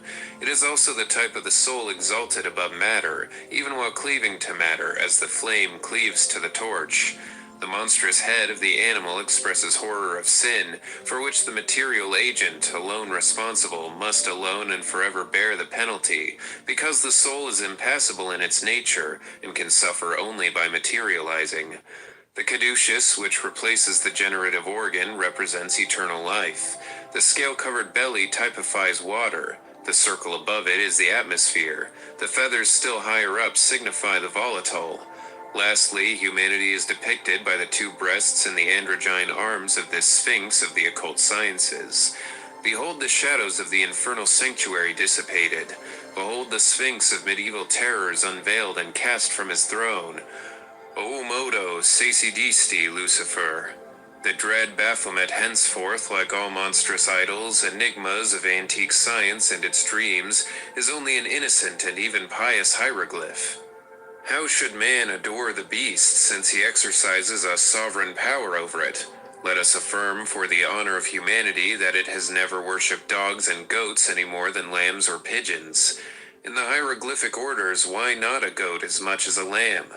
On the sacred stones of Gnostic Christians of the Basilidian sect, there are representations of Christ under the diverse figures of Kabbalistic animals, sometimes a bird, at others a lion, and again a serpent with the head of a lion or bull, but in all cases he bears invariably the same attributes of light, even as our goat, which cannot be confounded with fabulous images of Satan, owing to the sign of the pentagram. Let us affirm categorically to combat the remnants of Manichaeanism which are appearing sporadically among Christians, that as a superior personality and power, Satan does not exist. He is the personification of all errors, perversities, and consequently of all weaknesses. If God may be defined as he who exists of necessity, may we not define his antagonist and enemy as necessarily he who does not exist at all? The absolute affirmation of good implies an absolute negation of evil. So also in the light, shadow itself is luminous. Thus, erring spirits are good to the extent of their participation in being and in truth. There are no shadows without reflections, no nights without moon, the planet of morning and stars. If hell be just, it is good. No one has ever blasphemed God. The insults and mockeries addressed to his disfigured images attain him not. We shall have named Manichaeanism, and it is by this monstrous heresy that we shall explain the aberrations of black magic. The misconstrued doctrine of Zoroaster and the magical law of two forces constituting universal equilibrium have caused some illogical minds to imagine a negative divinity, subordinate but hostile to the active deity. An impure duad comes thus into being. Men were mad enough to have God. The Star of Solomon was separated into triangles, and the Manichaeans imagined a trinity of night. This evil god, product of sectarian fancies, inspired all manias and all crimes. Sanguinary sacrifices were offered him. Monstrous idolatry replaced the true religion. Black magic traduced the transcendent and luminous magic of true adepts, and horrible conventicles of sorcerers, ghouls, and striges took place in caverns or desert places, for dementia soon changes into frenzy, and from human sacrifices to cannibalism there is only one step. The mysteries of the Sabbath have been described variously, but they figure always in grimoires and in magical trials. The revelations made on the subject may be classified under three heads. 1. those referring to a fantastic and imaginary Sabbath. 2. Those which betray the secrets of certain occult assemblies of veritable adepts. 3. Revelations of foolish and criminal gatherings, having for their object the operations of black magic. For a large number of unhappy men and women, given over to such mad and abominable practices, the Sabbath was but a prolonged nightmare, where dreams appeared realities and were induced by means of potions, fumigations, and narcotic frictions. Baptista Porta, whom we have signalized already as a mystifier, gives in his Natural Magic a pretended recipe for the sorcerer's unguent, by means of which they were transported to the Sabbath. It is a composition of child's fat, aconite boiled with poplar leaves and some other drugs, the whole mixed with soot, which could not contribute to the beauty of the naked sorceresses who repaired to the scene anointed with this pomade. There is another and more serious recipe given by the same author, which we transcribe in Latin to preserve its grimoire character. Recipe: Swirn acorum vulgare, pentathlon, Verspertilionis sanguinem, solanum somniferum et oleum, the whole boiled and incorporated to the consistence of an unguent. We infer that compositions containing opiates, the pith of green hemp, Datura stramonium or laurel almond, would enter quite as successfully into such preparations.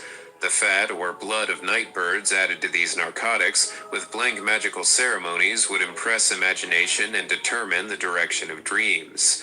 To Sabbaths dreamed in this manner we must refer the accounts of a goat issuing from pitchers and going back into them after the ceremony.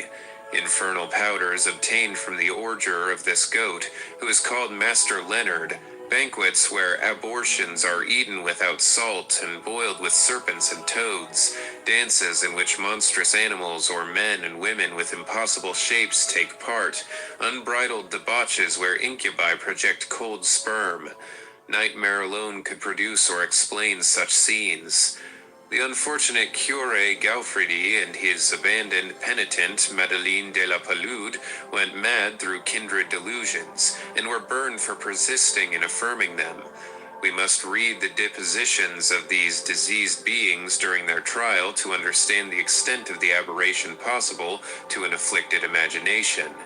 But the Sabbath was not always a dream. It did exist in reality. Even now there are secret nocturnal assemblies for the practice of the rites of the old world, some of which have a religious and social object, while that of others is concerned with orgies and conjurations. From this twofold point of view we propose to consider the true Sabbath, that of luminous magic in the one case and that of darkness in the other. When Christianity proscribed the public exercise of the ancient worships, the partisans of the latter were compelled to meet in secret for the celebration of their mysteries. Initiates presided over these assemblies and soon established a kind of orthodoxy among the varieties of persecuted worships, this being facilitated by the aid of magical truth, and by the fact that proscription unites wills and forges bonds of brotherhood between men. Thus, the mysteries of Isis, of Ceres Eleusinia, of Bacchus combine with those of the Bona Dea and primeval Druidism. The meetings took place usually between the days of Mercury and Jupiter, or between those of Venus and Saturn. The proceedings included rites of initiation, exchange of mysterious signs, singing of symbolical hymns, the communion of feasting in common, the successive formation of the magical chain at table and in the dance. Finally, the meeting broke up after renewing pledges in the presence of chiefs and receiving instructions from them. The candidate for the Sabbath was led, or rather carried, to the assembly, his eyes covered by the magical mantle in which he was enveloped completely. He was passed before great fires while alarming noises were made about him. When his face was uncovered, he found himself surrounded by infernal monsters, and in the presence of a colossal and hideous goat which he was commanded to adore. All these ceremonies were tests of his force of character and confidence in his initiators. The final ordeal was most decisive of all because it was at first sight humiliating and ridiculous to the mind. The candidate received a brusque command to kiss respectfully the posterior of the goat. If he refused, his head was covered once more, and he was transported to a distance from the assembly with such extraordinary rapidity that he believed himself whirled through the air.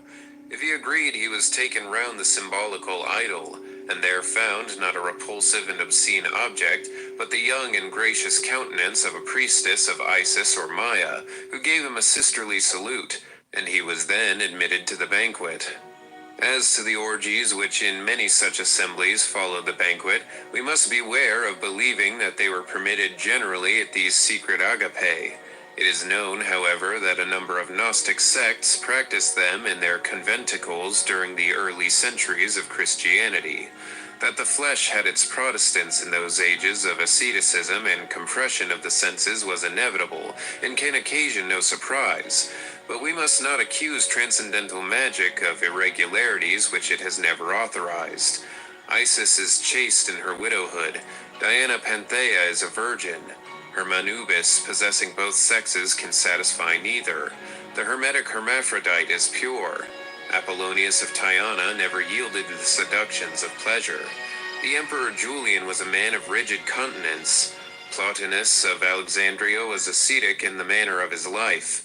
Paracelsus was such a stranger to foolish love that his sex was suspected.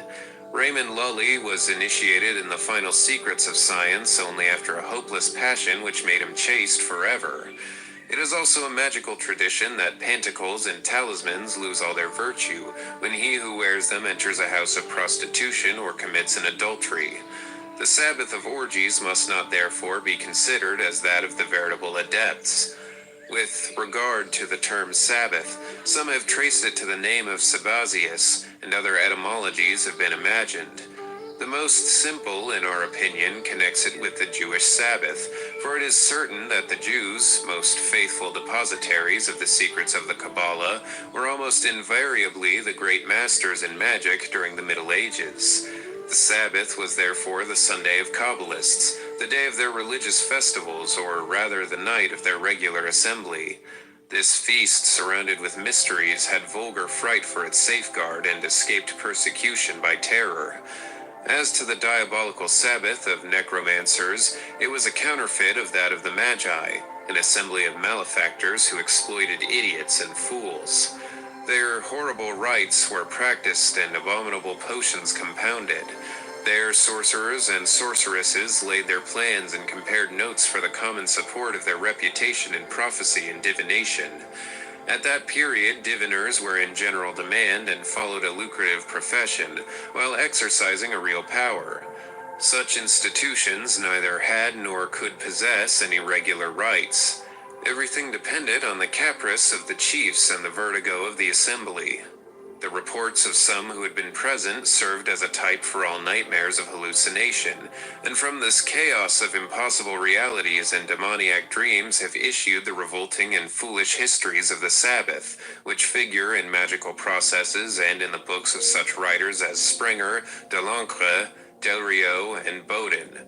The rites of the Gnostic Sabbath were imported into Germany by an association which took the name of Mopsis. It replaced the Kabbalistic goat by the Hermetic dog, and the candidates, male or female, for the order initiated women, were brought in with eyes bandaged. The same infernal noise was made about them which surrounded the name of Sabbath with so many inexplicable rumors. They were asked whether they were afraid of the devil, and were required abruptly to choose between kissing the posterior of the Grand Master and that of a small silk-covered figure of a dog, which was substituted for the old grand idol of the goat of the Mendes. The sign of recognition was a ridiculous grimace, which recalls the phantasmagoria of the ancient Sabbath and the masks of its myrmidons. For the rest, their doctrine is summed up in the cultus of love and license. The association came into existence when the Roman Church was persecuting Freemasonry. The Mopsis pretended to recruit only among Catholics, and for the penal pledge at reception they substituted a solemn engagement upon honor to reveal no secrets of the order. It was more effectual than any oath and silenced religious objections. The name of the Templar Baphomet, which should be spelt Kabbalistically backwards, is composed of 3 abbreviations: Tem, Op, Ab. Templi omnium hominum Pades Abbas, the father of the temple of peace of all men.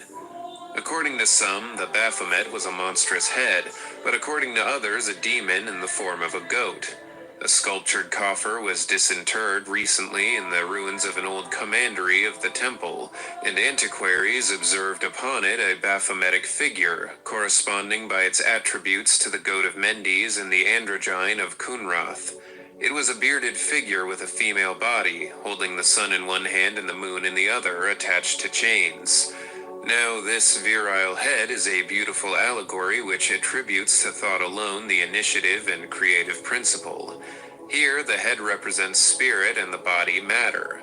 The orbs enchained to the human form and directed by that nature of which intelligence is the head are also magnificently allegorical. The sign all the same was discovered to be obscene and diabolical by the learned men who examined it. Can we be astonished after this at the spread of medieval superstition in our own day? One thing only surprises me, that, believing in the devil and his agents, men do not rekindle the faggots. M. Veillot is logical and demands it. One should honor men who have the courage of their opinions. Pursuing our curious researches, we come now to the most atrocious mysteries of the grimoire, those which are concerned with evocations of devils and pacts with hell. After attributing a real existence to the absolute negation of goodness, after having enthroned the absurd and created a god of falsehood, it remained for human folly to invoke the impossible idol, and this maniacs have done. We were informed lately that the Most Reverend Father Ventura, formerly Superior of the Theatines, Bishop's Examiner, etc., after reading our doctrine, declared that the Kabbalah was in his opinion an invention of the devil, and that the Star of Solomon was another diabolical device to persuade the world that Satan was the same as God. Observe what is taught seriously by those who are masters in Israel. The ideal of nothingness and night inventing a sublime philosophy which is the universal basis of faith and the keystone of all temples. The demon setting his signature by the side of God's. My venerable masters in theology, you are greater sorcerers than you or others are aware, and he who said the devil is a liar like his father would have had some observations to make on the decisions of your reverences. Evokers of the devil must before all things belong to a religion which admits a creative devil, who is also rival of God. To invoke a power, we must believe in it. Given such firm faith in the religion of the devil, we must proceed as follows to enter into correspondence with this pseudo-deity. Magical axiom. Within the circle of its action, every word creates that which it affirms. Direct consequence. He who affirms the devil creates or makes the devil. Conditions of success in infernal evocations. 1. Invincible obstinacy. 2. A conscience at once hardened to crime and most prone to remorse and fear. 3. Affected or natural ignorance. 4. Blind faith in all that is incredible. 5. An utterly false idea of God. We must afterwards, 1. Profane the ceremonies of the cultus in which we believe. 2. Offer a bloody sacrifice. 3. Procure the magic fork, which is a branch of a single bough of hazel or almond, cut at one blow with the new knife used for the sacrifice. It must terminate in a fork which must be armored with iron or steel, made from the blade of the knife before mentioned. A fast of 15 days must be observed, taking a single unsalted repast after sundown. It should consist of black bread and blood, seasoned with unsalted spices or black beans and milky and narcotic herbs. We must get drunk every 5 days after sundown on wine in which 5 heads of black poppies and 5 ounces of pounded hemp seed have been steeped for 5 hours, the infusion being strained through a cloth woven by a prostitute. Strictly speaking, the first cloth which comes to hand may be used, should it have been woven by a woman. The evocation should be performed on the night between Monday and Tuesday, or that between Friday and Saturday. A solitary and forbidden spot must be chosen, such as a cemetery haunted by evil spirits, a dreaded ruin in the country, the vaults of an abandoned convent, a place where some murder has been committed, a druidic altar or an old temple of idols. A black seamless and sleeveless robe must be provided, a leaden cap emblazoned with the signs of the moon, Venus, and Saturn, 2 candles of human fat set in black wooden candlesticks carved in the shape of a crescent, 2 crowns of vervain, a magical sword with a black handle, the magical fork, a copper vase containing the blood of the victim, a censer holding perfumes, namely incense, camphor, aloes, ambergris, and storax, mixed together with the blood of a goat, a mole, and a bat. 4 nails taken from the coffin of an executed criminal, the head of a black cat which has been nourished on human flesh for 5 days, a bat drowned in blood, the horns of a goat, cum quo puella concuberit, and the skull of a parricide. All these hideous objects, though scarcely possible to obtain, having been collected, they must be arranged as follows. A perfect circle is traced by the sword, leaving, however, a break or point of issue on one side. A triangle is drawn in the circle, and the pentacle thus formed is colored with blood. A chafing dish is placed at one of its angles, and this should have been included among the indispensable objects already enumerated. At the opposite base of the triangle, 3 little circles are described for the sorcerer and his 2 assistants. Behind that of the first, the sign of the labarum or monogram of Constantine is drawn, not with the blood of the victim, but with the operator's own blood. He and his assistants must... At that time, we actually enslaved Europeans. We were the only people in history that enslaved Europe, had white people. We sold the guys to Arabs. Yeah, we sold the guys to Arabs and shit. They fucked your people, your women, and stuff for return of gold. And yeah, he probably.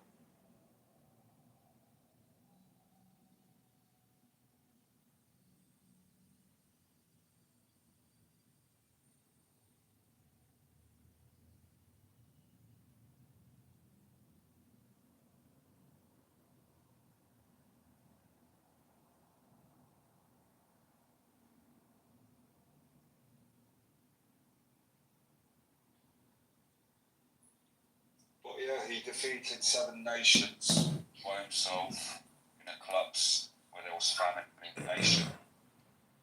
And the Jews had to hold their land for 50 years until they died. Yeah, is there any reason why you got to be so harsh, man? Imagine we're talking about like. No, by the way, I'm English, by the way, man. We don't need to be this harsh. Can you both just please fuck What off? are you doing now? Can you both please fuck off? Can you please both fuck off? Your history hypnosis lessons are irrelevant. Totally abstract nonsense. Totally deflective of the real problem. You're both idiots. Now fuck off. Oh, bollocks. Bollocks. Bollocks. Bollocks. Now fuck off. I literally have a picture of He's gonna say it. It's say it right. It's bollocks. Oh, we need a football. There's like an A in it. He's Welsh. Oh, is it Welsh? Okay. Yeah. I love Welsh people, man. For some reason, you're always like kind of I don't want to put.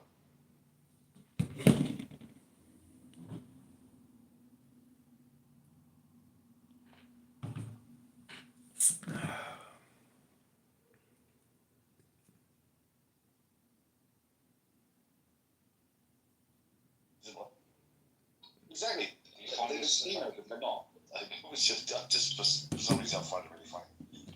Well, Imagine naming your country after a grapefruit juice. I guess this is our piece of my PTR. well, You see, this is. What is it now? that's a sheep. I guess a sheep. No, this is love. Oh, you have to click on. That's the sheep. No, that's the gift. What's underneath the gift? All right. This is love. I manipulated it to show the assets and then instantly regretted it. The thing is, I'm not even looking at this point. Yeah, what do you think about the Jews, Bassett? Look at my titty. Look at my I think, titty. uh, Marvel at my beautiful titty. I think they're Look, like, look at my titty. Titty, titty. again, Big old titty. My housemate's Jewish, by the way, man. I don't. Well, sorry to hear that. Does he cheat you out of the rent? He's a nice guy. I'm actually pro Hitler. I like Hitler. I think he was onto something. Doesn't surprise me. But I don't really say this out in like real, because I'm anonymous here. I can say what I'm thinking. I think Hitler was on something. These fuckers are just like doing horrible shit behind closed doors. They've been conniving for hundreds and thousands of years, maybe throughout history.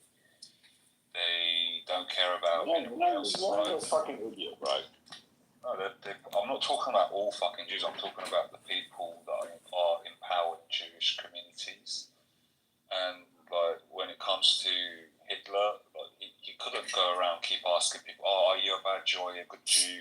Blah blah blah. The reason Hitler is hated so much is of Jewish propaganda and manipulation through the media. Because at the same time where Hitler was around, Stalin literally massacred genocided half of his fucking nation. He literally wiped out entire races and ethnicities, and like he was worse than Hitler. And no one really fucking talks about that. He doesn't get the same type of media Who? that Hitler does. Stalin. Oh, I thought you were talking about Ataturk. It's okay when we do it because we're proud of our genocides. We don't give a fuck. If we genocided you, you've deserved it. That's wrong. It's not wrong because our genocides are usually like, okay, so you know the Armenian genocide, right? The only reason Turkey doesn't accept it is because you have to pay money to Armenia, but the people do. We all know we did it. The reason why we did that is the Russians convinced Armenians to attack Turkey and they will back them. And by Russians, I mean Jews. Yeah, probably. And then the Armenians went into Turkish villages and they literally, there's pictures of it, they put like a cross and they impaled little girls onto it and burnt them, raped them, blah, blah, blah. This carried on for 3 months. They killed around 60,000 Turks. And after that, we just went through them. We used the Kurds and we went through them because there was too much going on at the time. There was racial bias in the use of excessive force. But what happened was the people who believed the data. Easy Munyong. It's just so simple. You ain't showing nothing but feet. Ain't nothing wrong with that. Hello? Yeah, but that's what I'm saying. How many people are doing that forcibly? You know, there's probably a whole underground shit like feet trafficking or something. You don't know. This shit could be live. Well, I mean, there probably is, but at the end of the day, I'm not going to think negatively because at the end of the day, nobody know what I didn't say if I was doing it or not. But there is a fetish for that, for feet. So I'm not going to think negative on it. Because at the end of the day, you can do it in a positive way. You're not showing nothing at all but feet. Until you go out with your man and you got some sandals on and niggas start recognizing you. Oh, that's chain 334 right there.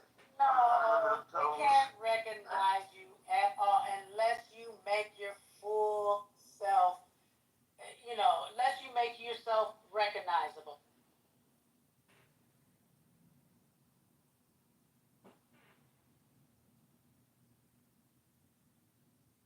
You know Turks today. No, they wouldn't because we put down the Australians, the Brits. They would have bottlenecked the shit out of you. Okay, so we were able to defeat 7 nations. Reverse it, fuck off. Take my titty out your PTR, you little British faggot. We kicked you in 1776. I'll kick your teeth in again right now, you fucking twat. Now fuck off. I've reported you for doxing my titty. Now fuck off, you fucking little wanker. Bollock twat. least say it right. At least say something fucking intelligent. Is this how you losers are gonna spend your fucking Saturday night? Wanking each other off like a jerk-off machine? Fucking faggots. Get a fucking life and do something. Go meet somebody. Do something. Build something. Talk about something intelligent. Now fuck off. Fucking wanker. You fucking Mikhail, you got fucked in 6 months, eh? Little bitch. Little fucking wanker. He's trying to be funny, but it's not working. He's not, bro. He's not funny.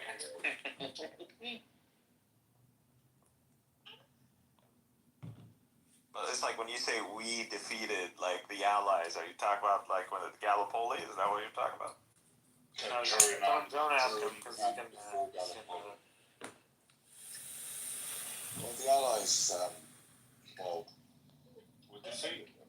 We incredibly You didn't defeat them on your. When you say we, you mean who? My granddad's literally a martyr. Okay, but the Arabs and Kurds and a bunch of people fought alongside. Minimal. Of course it is. Minimal. Okay, the Ataturk.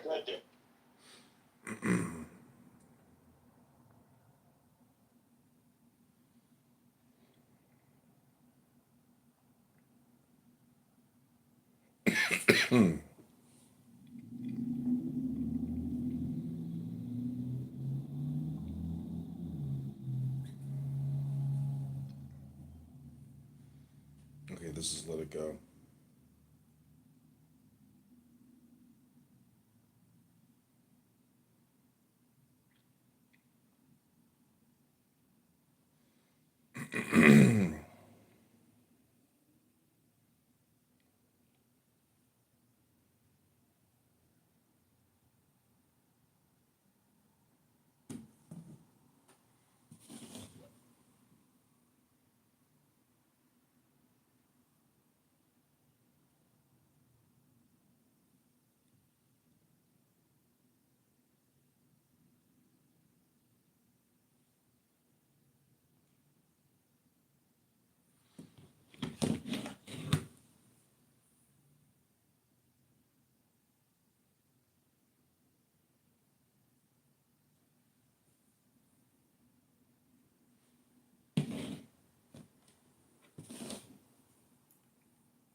Let it go. Let it go. Shh.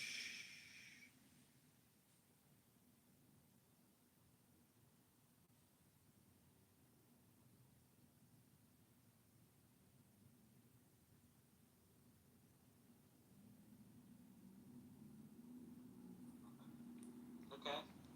Amazing. Are you guys still wanking each other off, not fucking talking about a fucking thing, wasting your Saturday night? You fucking tossers. Fuck off. What's wrong with me? You're gonna sit here and talk about Ataturk and the goddamn Turkmenistan people? Fucking tosser. Your daddy's a martyr. You're a wanker. Did you see my titty in your mouth? Wanker.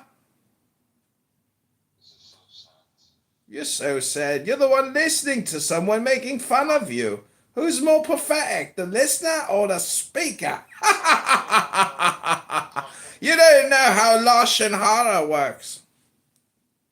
It's the kind of entertainment your audience. I think. Can we kick him? Is that He'll always come back with another, so we don't kick him. We just put him in the gulag so that he thinks about things. The things he's done. We have a very Russian approach to So he can think about the things he's done.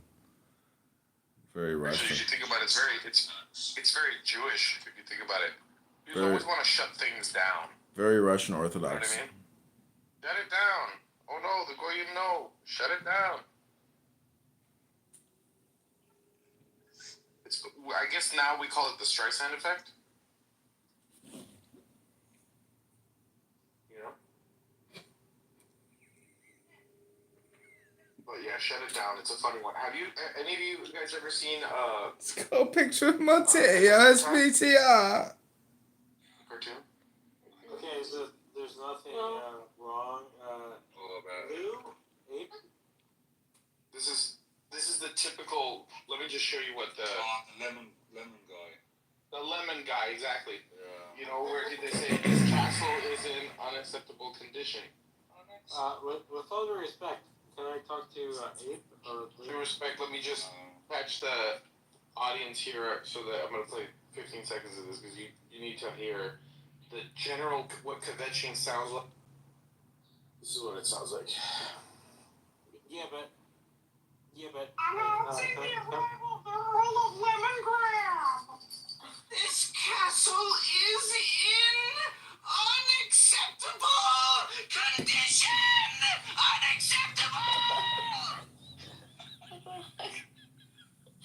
Sounds just like John Kitover. Yeah. Yeah, he's like, well, you people talk about the Jews day in and day out. Unacceptable. Why are you laughing? Oh, what's funny is he only has one viewer. That's the thing. Two viewers. And dude, you know what the most ironic motherfucking thing about John is? He has envy of a homosexual living in LA. Does he speak French? Is the envy of a homo in LA? Le français.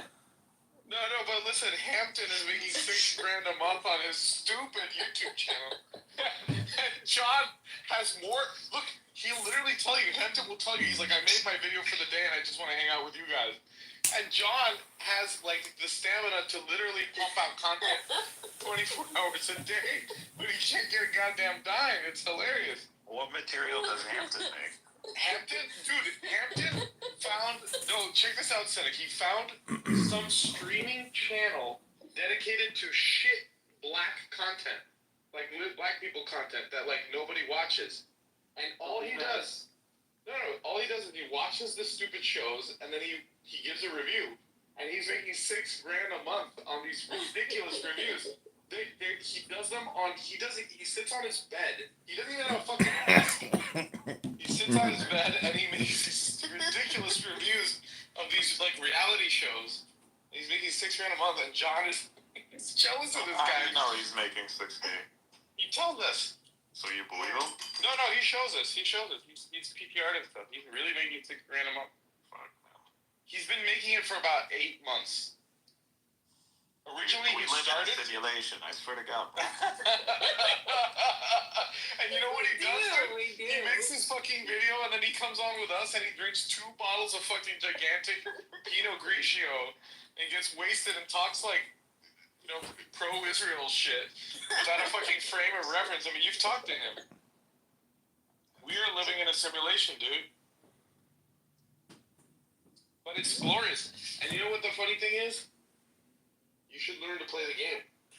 Don't hate the game because you're in it, Cynic. I'm serious. I'm thinking about doing like the whole podcast bullshit, like video. Dude, you could do great content. I mean, it's a It's lot of work. It's like not you. David, please. It's not even about like being liked. It's about being hated these days. Like it's just like. Well, you are hated, by the way. Cynic, look at Jay Dyer, dude. Like, does Jay Dyer really make quality content? No, dude. He lives in his fucking ridiculous house, and he wears like his Hawaiian shirts and shit, and he does his videos. Jay Dyer, the Orthodox guy? Yeah. Dude, you could make money. You're just afraid. Dude, I mean, it's a little bit late in the game now, but like, making, it sounds like you're Islamic. Making Islamic content, dude, like, you got 2 billion people to access. My God. That's right. If you tap into like a 0.1 of a 1%, like, you're on easy street. I was thinking about like a Cali Islamist. Don't think, triggering. Like, I'll give you an example. About 20 years ago. About 20 years ago, I did a video. It was literally for no other reason. I got scammed on Tinder. Not Tinder. It was pre-Tinder. It was Match.com. I got scammed, right? This girl was like, "Oh, I'm in Africa on a modeling shoot. I need money. I can't get out, right?" So I recorded the whole conversation and talked to some Ndugu motherfucker in like Nigeria or something, and I recorded this whole thing and I posted it online. This was the early days of YouTube, and it was my most popular video ever. Every single Nigerian in that country, I get, like, what a weird thing to do, right? They get on YouTube, they get YouTube access, and the first thing they do is Google Nigeria videos. Weird, but okay. That's like if I was like, oh, let me Google videos of the United States. Like, weird thing to search for. But anyway, super popular video. Maybe they wanted to see their country and culture and stuff. Yeah, I mean, obviously, yes. But the point I'm trying to say, imagine if Cynic was posting things about Islam, he'd be fucking killing it. Plus, with Gaza experience, oh my god, dude. I don't want to just post, like, I don't want to be, oh, here, like, here's this book, and here, no, I want to talk, like, real shit, like, kind of. Like Clubhouse. But I mean, Yeah, kind of like Clubhouse, but, you know. Where do you live? just live stream it like John. I'm in California. Well, I guess you're fine then. Go for it. I mean, I will warn you, though. I have done the Israel topic before, and you get shadow banned. That's what I'm thinking, like, the topic, So- that it would just shadow ban me. Yeah. So it's not a good topic to have, but you have to figure out another way. Just do Unfortunately, that's the brilliance of Hampton. You know what I mean?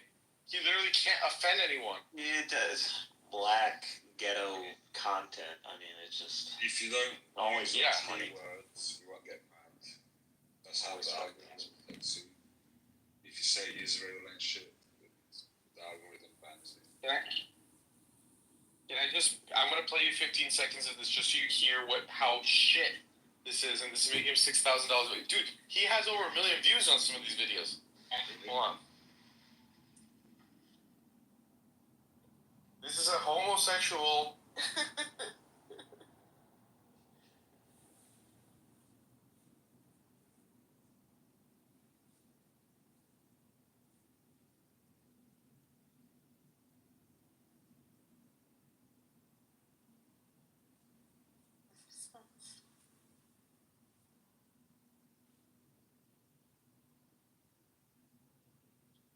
That's what I'm talking about, dude. It was on mute, Diego. We didn't hear it. Oh, you didn't hear it? No. Oh, Jesus, hold on. I want to do like Joe Rogan, like, you know, how he doesn't really have to source up or anything. He just pops shit on a screen, and that's proof enough to the people. Like, I want to be lazy like that. Like, Reacting to Stunner Girl coming back on Baddies. Let's talk about it. Child, so I guess let me put these shit together, no mo. Because let me have the audacity to go on the stage and introduce Scotty as the sexiest girl on the show. And I said, ooh, damn. Not only is that her. He sounds different than on Clubhouse. no, He's like, it feels like John is trying to sound like Hampton.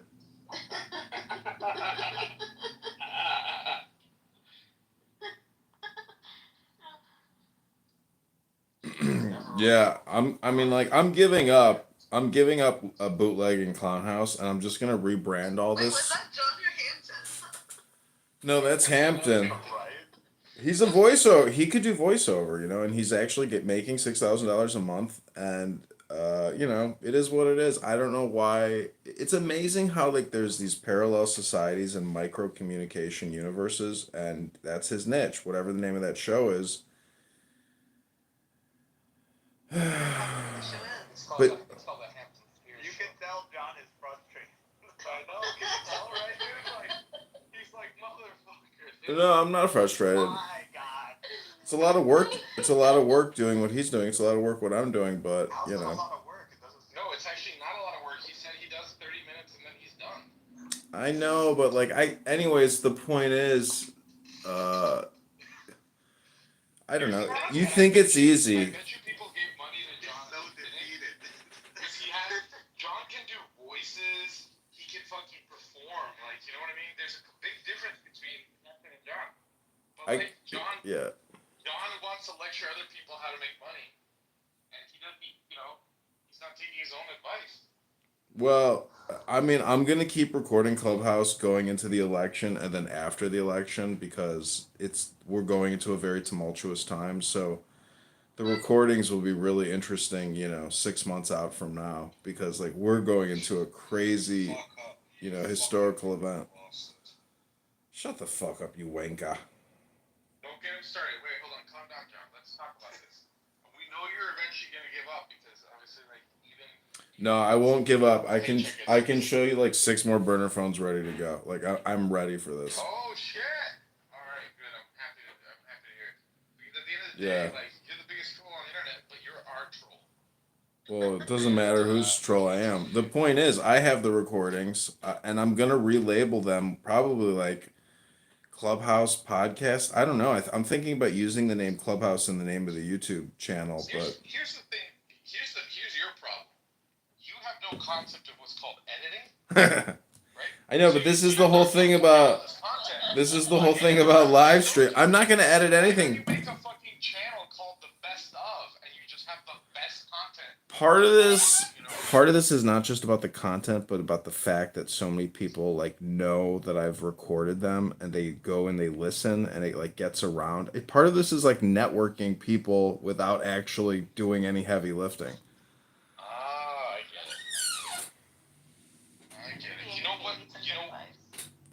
You know what's a better way to do that is getting laid. I've done that, I guarantee you I've gotten laid more than anybody in this room this year. Have you fucked on the Lady Hawk this year? Nope. I have. A couple times. Give me an example of the last girl that you, the McDonald's girl. Let's focus McDonald's girl? What I mean, type of network does she give you access to? oh, I never talked to that girl again. We never met up. Exactly. That's what I'm trying to say, dude. You're not actually building networks. You just. No, I was saying here on Clown House, listen, this is just a parallel society of losers and dinner for schmucks. No, wait, John. I get Nura, right? I get access to a whole Palestinian community. Oh, really? You haven't gotten that ass, and besides, look at her. She looks like a fucking man. Let's cooperate, John. Seriously. Oh my gosh. Well, listen, so YouTube... If you're willing to waste this much... Okay, I will work with you. I've offered people on this app before. I've mailed them, I bought them burner phones. And the point is, so YouTube has this new function. I don't think your idea is working, though. It doesn't really, well, it's not working. So the point is, I don't know. Hard that we're gonna have. There's nothing interesting being talked about on here. It's just, it's basically 20% intelligent people, then 80% like really, really stupid people that need adjustment, and then the smart people adjust the 80% stupid people, and that's kind of what's happening here. Because you have really stupid people on this app. I'm talking dog shit people. Like, they graduated 8th grade barely. That's it. And then they come on here and they pontificate, and they want to have a social media presence. But what you guys are doing here, I don't know. I'm about to go out and have a nice whiskey and smoke a joint at a beautiful bar and look at a bunch of beautiful babies. That's cool. You can do whatever you want in your life. But I'm just saying, if you're willing to consume this much energy being behind a computer and behind a phone, I feel like your skills can be put, like, at least your effort. You might not have skills, but your effort can be put at something else. I know, but I want people to do what I'm doing. I want you to bootleg Clubhouse because it's worthy of bootleg. Fuck Clubhouse, bro. Why are you so, like, harped up on Clubhouse? It's free content. You haven't even done what I've done. Plus, Elon Musk, if I look right now to see if Elon Musk is live stream, that's way more valuable than even listening to you guys and recording your stupid show. You really think Elon Musk put in 5 seconds listening to No, Adrian Dittman, he's blocked all my accounts. He got my website shut down. Shut the fuck up. Go back to watching fucking Game of Thrones, you fucking wanker tosser. Oh, shut the fuck up, tosser. Oh, that one's for you, fucking bonkers. Do what thou wilt shall be the whole of the law. Hello? Ooh, one time recently this week when I was trolling, I came across a room and I had the volume turned down, so I didn't even know who I'm trolling. And guess who I troll? I trolled Jazzy, and then sure enough, I heard Jazzy. She's able to get beyond the threshold of my volume down. Oh my god, she's the loudest person on Clown House.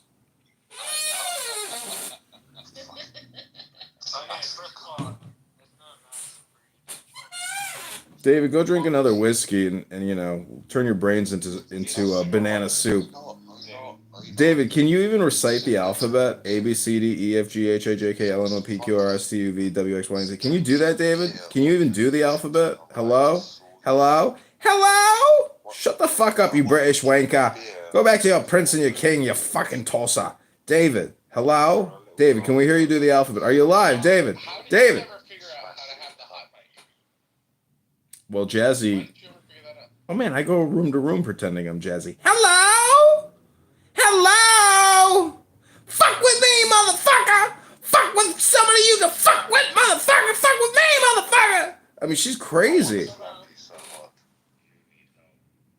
I'm imitating Jazzy. If you don't like it, take it up with Jazzy. Can we do another play of my No, I'm not reading your stupid shit ever again. If you're not willing to listen to my poetry, I am definitely not reading your garbage. Oh, dude, your poetry, like, we gave it a shot. We gave it a shot. We really tried. Listen, Maybe Mikhail could do it. Maybe Mikhail could do it. No, trust me. Yeah, let Mikhail try it. Go ahead, Mikhail. You want a job in show business? You're hired. You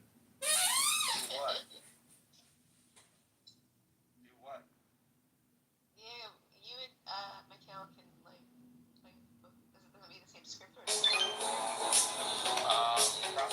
Okay with you everywhere.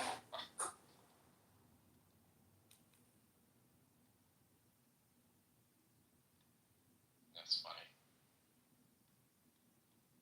That's funny. No, but you know that is the thing. John is, you know, one might think John is a Protestant Christian because he puts in a lot of time, and he believes that putting in the time is the same as putting in the effort, right? Yeah. So he'll be there all day, right? But he won't fucking take one video, edit it, and do something with it to tell a story, right?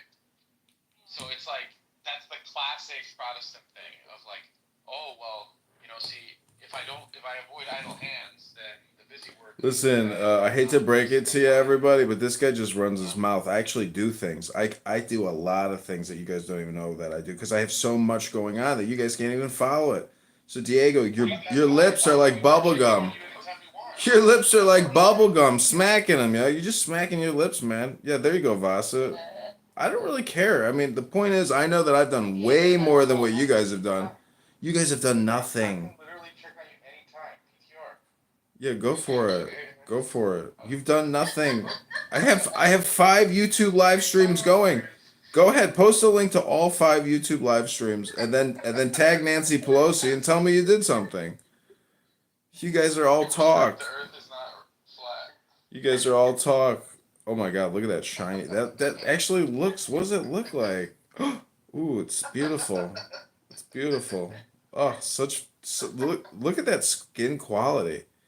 That's very, very skin. It's like a giant penis head. Look at that. Does it look like a giant penis? It looks like a giant penis. Yo, cynic, you can't have a serious conversation because you think October 7th was justified. You're a fucking loser. Content. We're talking about. I've already filmed you. I've already filmed your show, stupid. You only got a couple hundred views. You had some conversation with some Jewish chick for 2 hours while you fucking had a hard on. You never get laid. You're never getting laid again, son. Bro, this guy thinks life is about getting laid, bro. How many bitches do you need before you're like, oh, I'm tired of this shit? How old are you, bro? I'm not old enough to be your daddy. I get no respect at all. No respect at all. You're so ugly. Oh my God, Vasit, don't do that, Vasit. You're gonna excite the ladies. You're gonna bring them all in. Oh, beautiful, beautiful. Oh, see, you know that is an You see, what you guys fail to realize is I am the descendant of an Ashkenazic kingdom, and you know you're talking to an Ashkenazic prince. I'm a prince of the Ashkenazi people. I am Larry David's nephew, Little Larry. You will now address me as Little Larry. I'm changing my name. I'm changing my name to Little Larry. Calm down. Hypnotize. Go deep. Go deep, deep, deep, deep, deep, deep, deep. Go slow. Go deep. Increase the trance. There you go. Now you hit it. The alpha state. There you go. We're peaking. We're peaking. Hello. Hello. Hello. Your mother was a queen, which makes you a certified prince. Hey, I'm a prince. I'm a prince. That's awesome. Oh, that movie was fucking. See, I love Mel Brooks. See, that's why Mel Brooks defeats all your Jew hate narratives, because you're playing Mel Brooks clips. Cynic, what are you doing tonight? I'm about to go out and have a whiskey and fucking dance with some Irish girls. What are you doing? You're at what? You're a late night security guard at Walmart? Are you in the bathroom right now taking a shit? Import exports right now.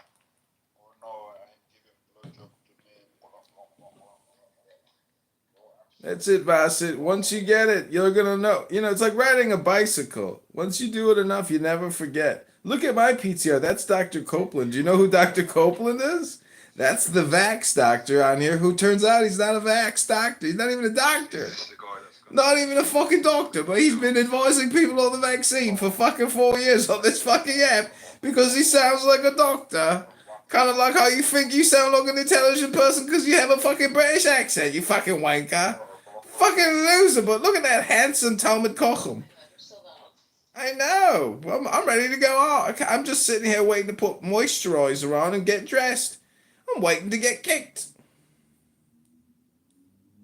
You see, you losers have been debating. I've been playing the game of how long till I get kicked. Ha ha ha ha ha!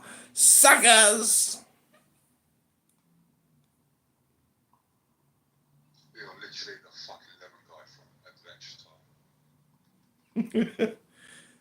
You know, the British put out a lot of really funny stuff. The puppet stuff. Remember all the puppet stuff with Trump and... Shut the fuck up, wanker. Fucking you American, you're infecting my mind and making me hate my life more than I've ever hated my fucking life before. Show me your titty so I can screenshot it, then put it on my PTR and get the dopamine feedback loop from your titty on my fucking PTR and your fucking face. Oh, Lady Anne has arrived. The lady is here, the mugger one. The spastic cunt in a psych ward. Was it been there, done that, my friend? They rejected me. They said, go back home, you're too annoying. Oh my gosh. You're talking to an OG, mate. I'm a fucking doctor and I'm a colonel in the army. Welcome, Anne.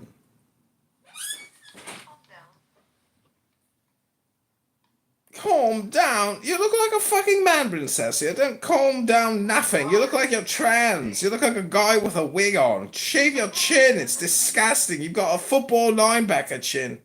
Did you get hit with a brick? You got a brick implant in your face? What are you doing tonight, Anne?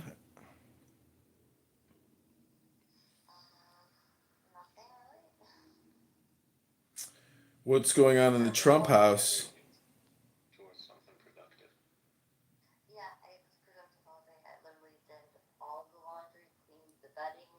Did the laundry?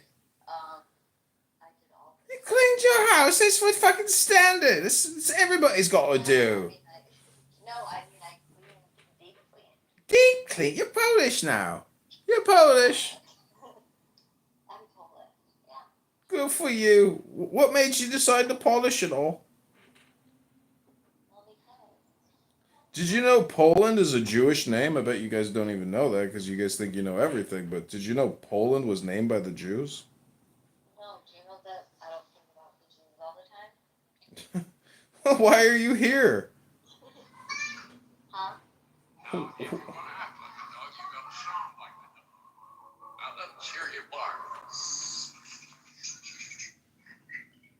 go ahead.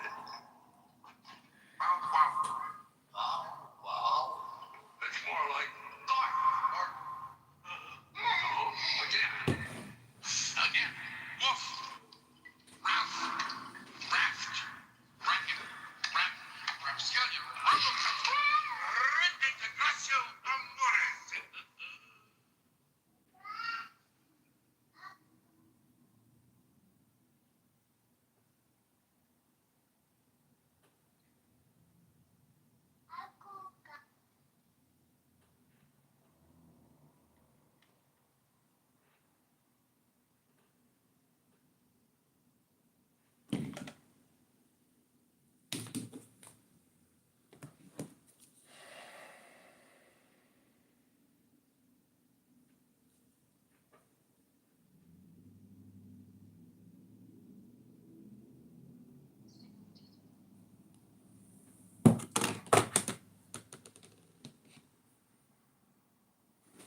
You don't know? Johnson, no. You need to give them the lazy eye. Okay, I'm gonna read to you some Marcus Aurelius, and I'll prove to you that you're all really stupid, and this will be the truest thing you've ever heard on Clown I House. read Meditations to you yesterday, and you're so stupid you didn't realize that's what it was. No, I knew what it was after a minute.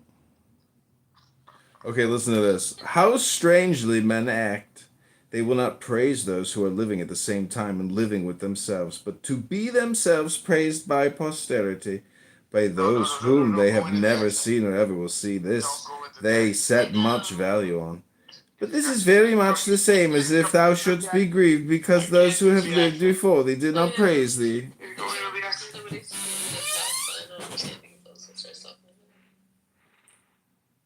we met somebody that sounds like he's been. Oh yeah, it was crazy.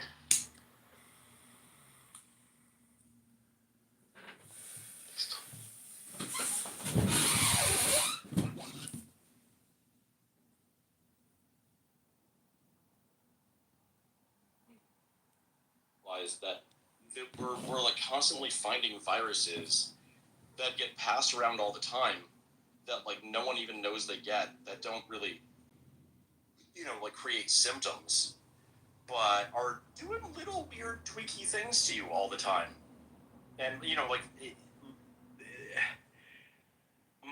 it's like if there's no money in like studying a virus that doesn't have any apparent ill effects, right? But it's like here and there on certain people they might, or there are relationships between viruses and weird problems that like largely are yet to be explained. Yeah, stuff like toxoplasmosis, where we know lots of people have it. We know it impacts brain function and probably risk taking generally, but like there's no controlled study. Like it's just in the wild. Yeah, see, I re-up on that very often because like I feel like I don't take enough risk in life, so I've got a really good process of sun Hey drying Ken, how's it going? my cat. Not bad. How's it going with you? I'm pretty good. I was reading a great book today. I was thinking about you when I was reading it. Which was the name of it? Meditations by Marcus Aurelius. You're really into the reading, which is good to hear. Everybody wastes their time talking. I can't stand listening to all the stupid shit people have to say. They got nothing to talk about. It's all the same shit over and over again. If you don't read books from 200 years ago or 2,000 years ago, you can't expand your consciousness. The Roman philosophers, they really figured out life. I mean, this country was birthed on a lot of those concepts. So, John, I have to give up my apartment. Yeah, you told me. So, I'm going to give away a lot of my books. Ken, nobody wants them. I don't know what you're going to do with them. Oh, yeah, people want them. You're going to want them. I don't want them. My house is full. My house is totally full. I've spent a fortune on these books, and they're sitting on bookshelves. Every bookshelf is totally full. What kind of bookshelves do you have? I buy the No Assembly. The No Assembly, they're like $120 a pop, and you don't have to assemble them. They just unfold from the box, and boom, they're metal. They're nice. Well, my shelves are with the standard screwed into the wall, and then the brackets go into the standard, and then the shelves go on the brackets. Is that something you can use? I don't need anything, Ken. I'm telling you, Really? I need nothing. Like whatever you got, you're gonna. I don't know how you're gonna deal with it, but like you're in a situation where you need to let go of even your thoughts, because you're thinking about your memories, all that shit in your house. I've seen it happen time and time again. Like you don't have to worry about that stuff. You need to like. My son has already thrown out a lot of stuff. Well, good. Somebody's gonna have to. They've Thrown thrown out boxes of stuff. Yeah, that's because It's your stuff, but it's just stuff. Who cares? It's just stuff. It's just paper. It's nothing. You know, it's just So boxes. what else is going on in your life? Trying to get laid. The Trying to greatest. do what? Trying to get laid. Trying to. I worship. Oh, okay. I worship the curved one named Asi. She's my goddess. It's a joke. Trying to meet beautiful women. I'm gonna go out tonight and have a whiskey. At the Irish pub, see all the beautiful little girls. And go outside. I mean, it's the good life in the northwest side of Chicago. It's the best part of Chicago. Is that called Chief O'Neill's? Is that place? No, Emerald Island on Northwest Highway, Edison Park. Oh, okay. With good Irish people, hot chicks, Yeah, right. a lot of plumbers. So, I need you to do me a big favor. Sure, what is it? Uh,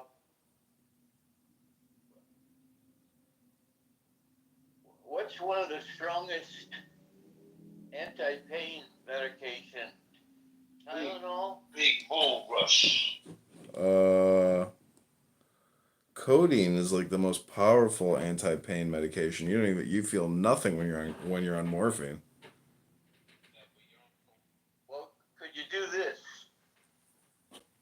What do you mean? Could I do this? Buy a bottle. Don't let anybody know. No, hey, I can't buy a bottle of that shit. That's all prescription only. You got to go see a doctor to get pain medication. Then get the one that's not a prescription. Aren't you in an assisted living facility? Like the Tylenol. Tylenol, where's your pain in your back? My right ankle and my lower back. Well, don't they have anything there that you can take? But the pain is, not going to go away. John, I just need to get something. If you can get it for me, I'd appreciate it. Man, you might need a glass of whiskey. Well, get me a bottle of Tylenol, okay? Aren't you in it? Where are you at? 7000 North. I gotta think of the name of the street.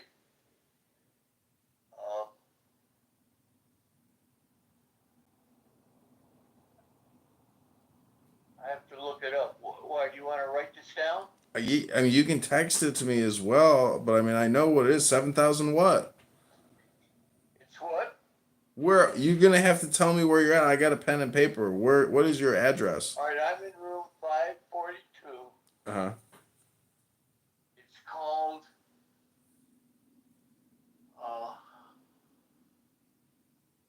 I'm in the darkness. Let me get this pad. Why isn't your son still in town?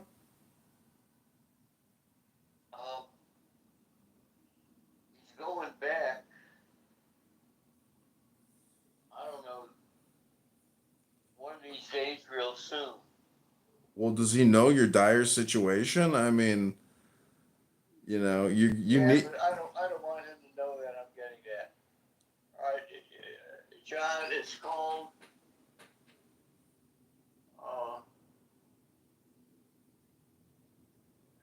Can't read the damn thing.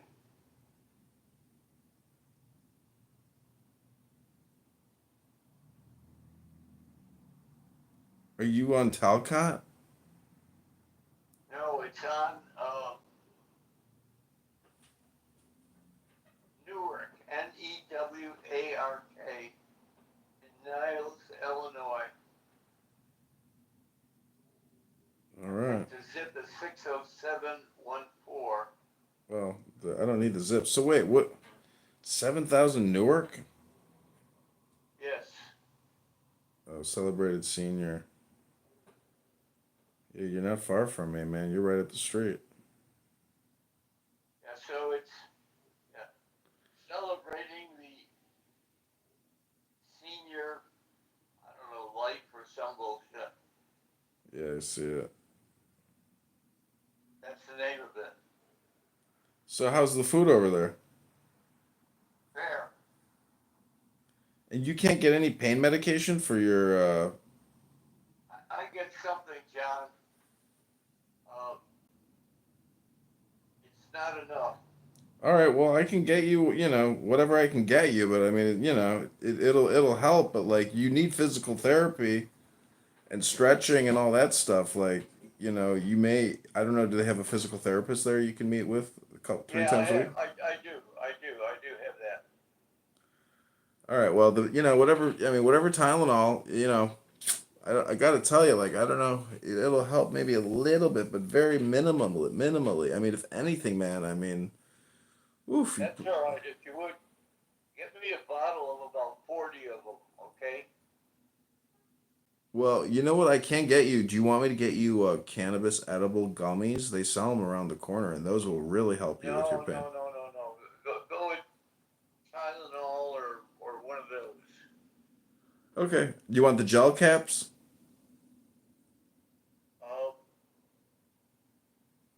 I think those are easier What's the to. alternative? They got tablets, but the gel caps are easier to digest. Either one, I don't care. Okay. Do you want me to? Can I drop them off to you tomorrow, or do you want them tonight? That'd be great. That'd be great. Okay. All right. I'll call you in the morning. All right, thanks, John. Okay. Take care. Have a good night. Have a good night. Okay. You too. Bye. What is he gonna like? OD on the fucking pills or some shit?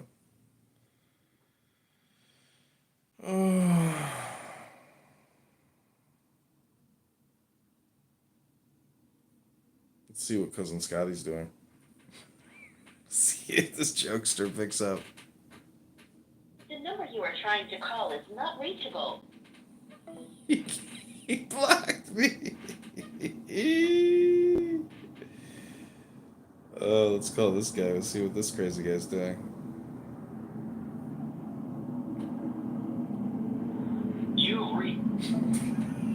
Everybody blocks me. Let's call Paul. Hello. Please state your name after the tone, and Google Voice will try to connect you. Adrian Dittman. Exactly where that picture was. That was Sunday, June 30th, 2024 at 7:07 p.m.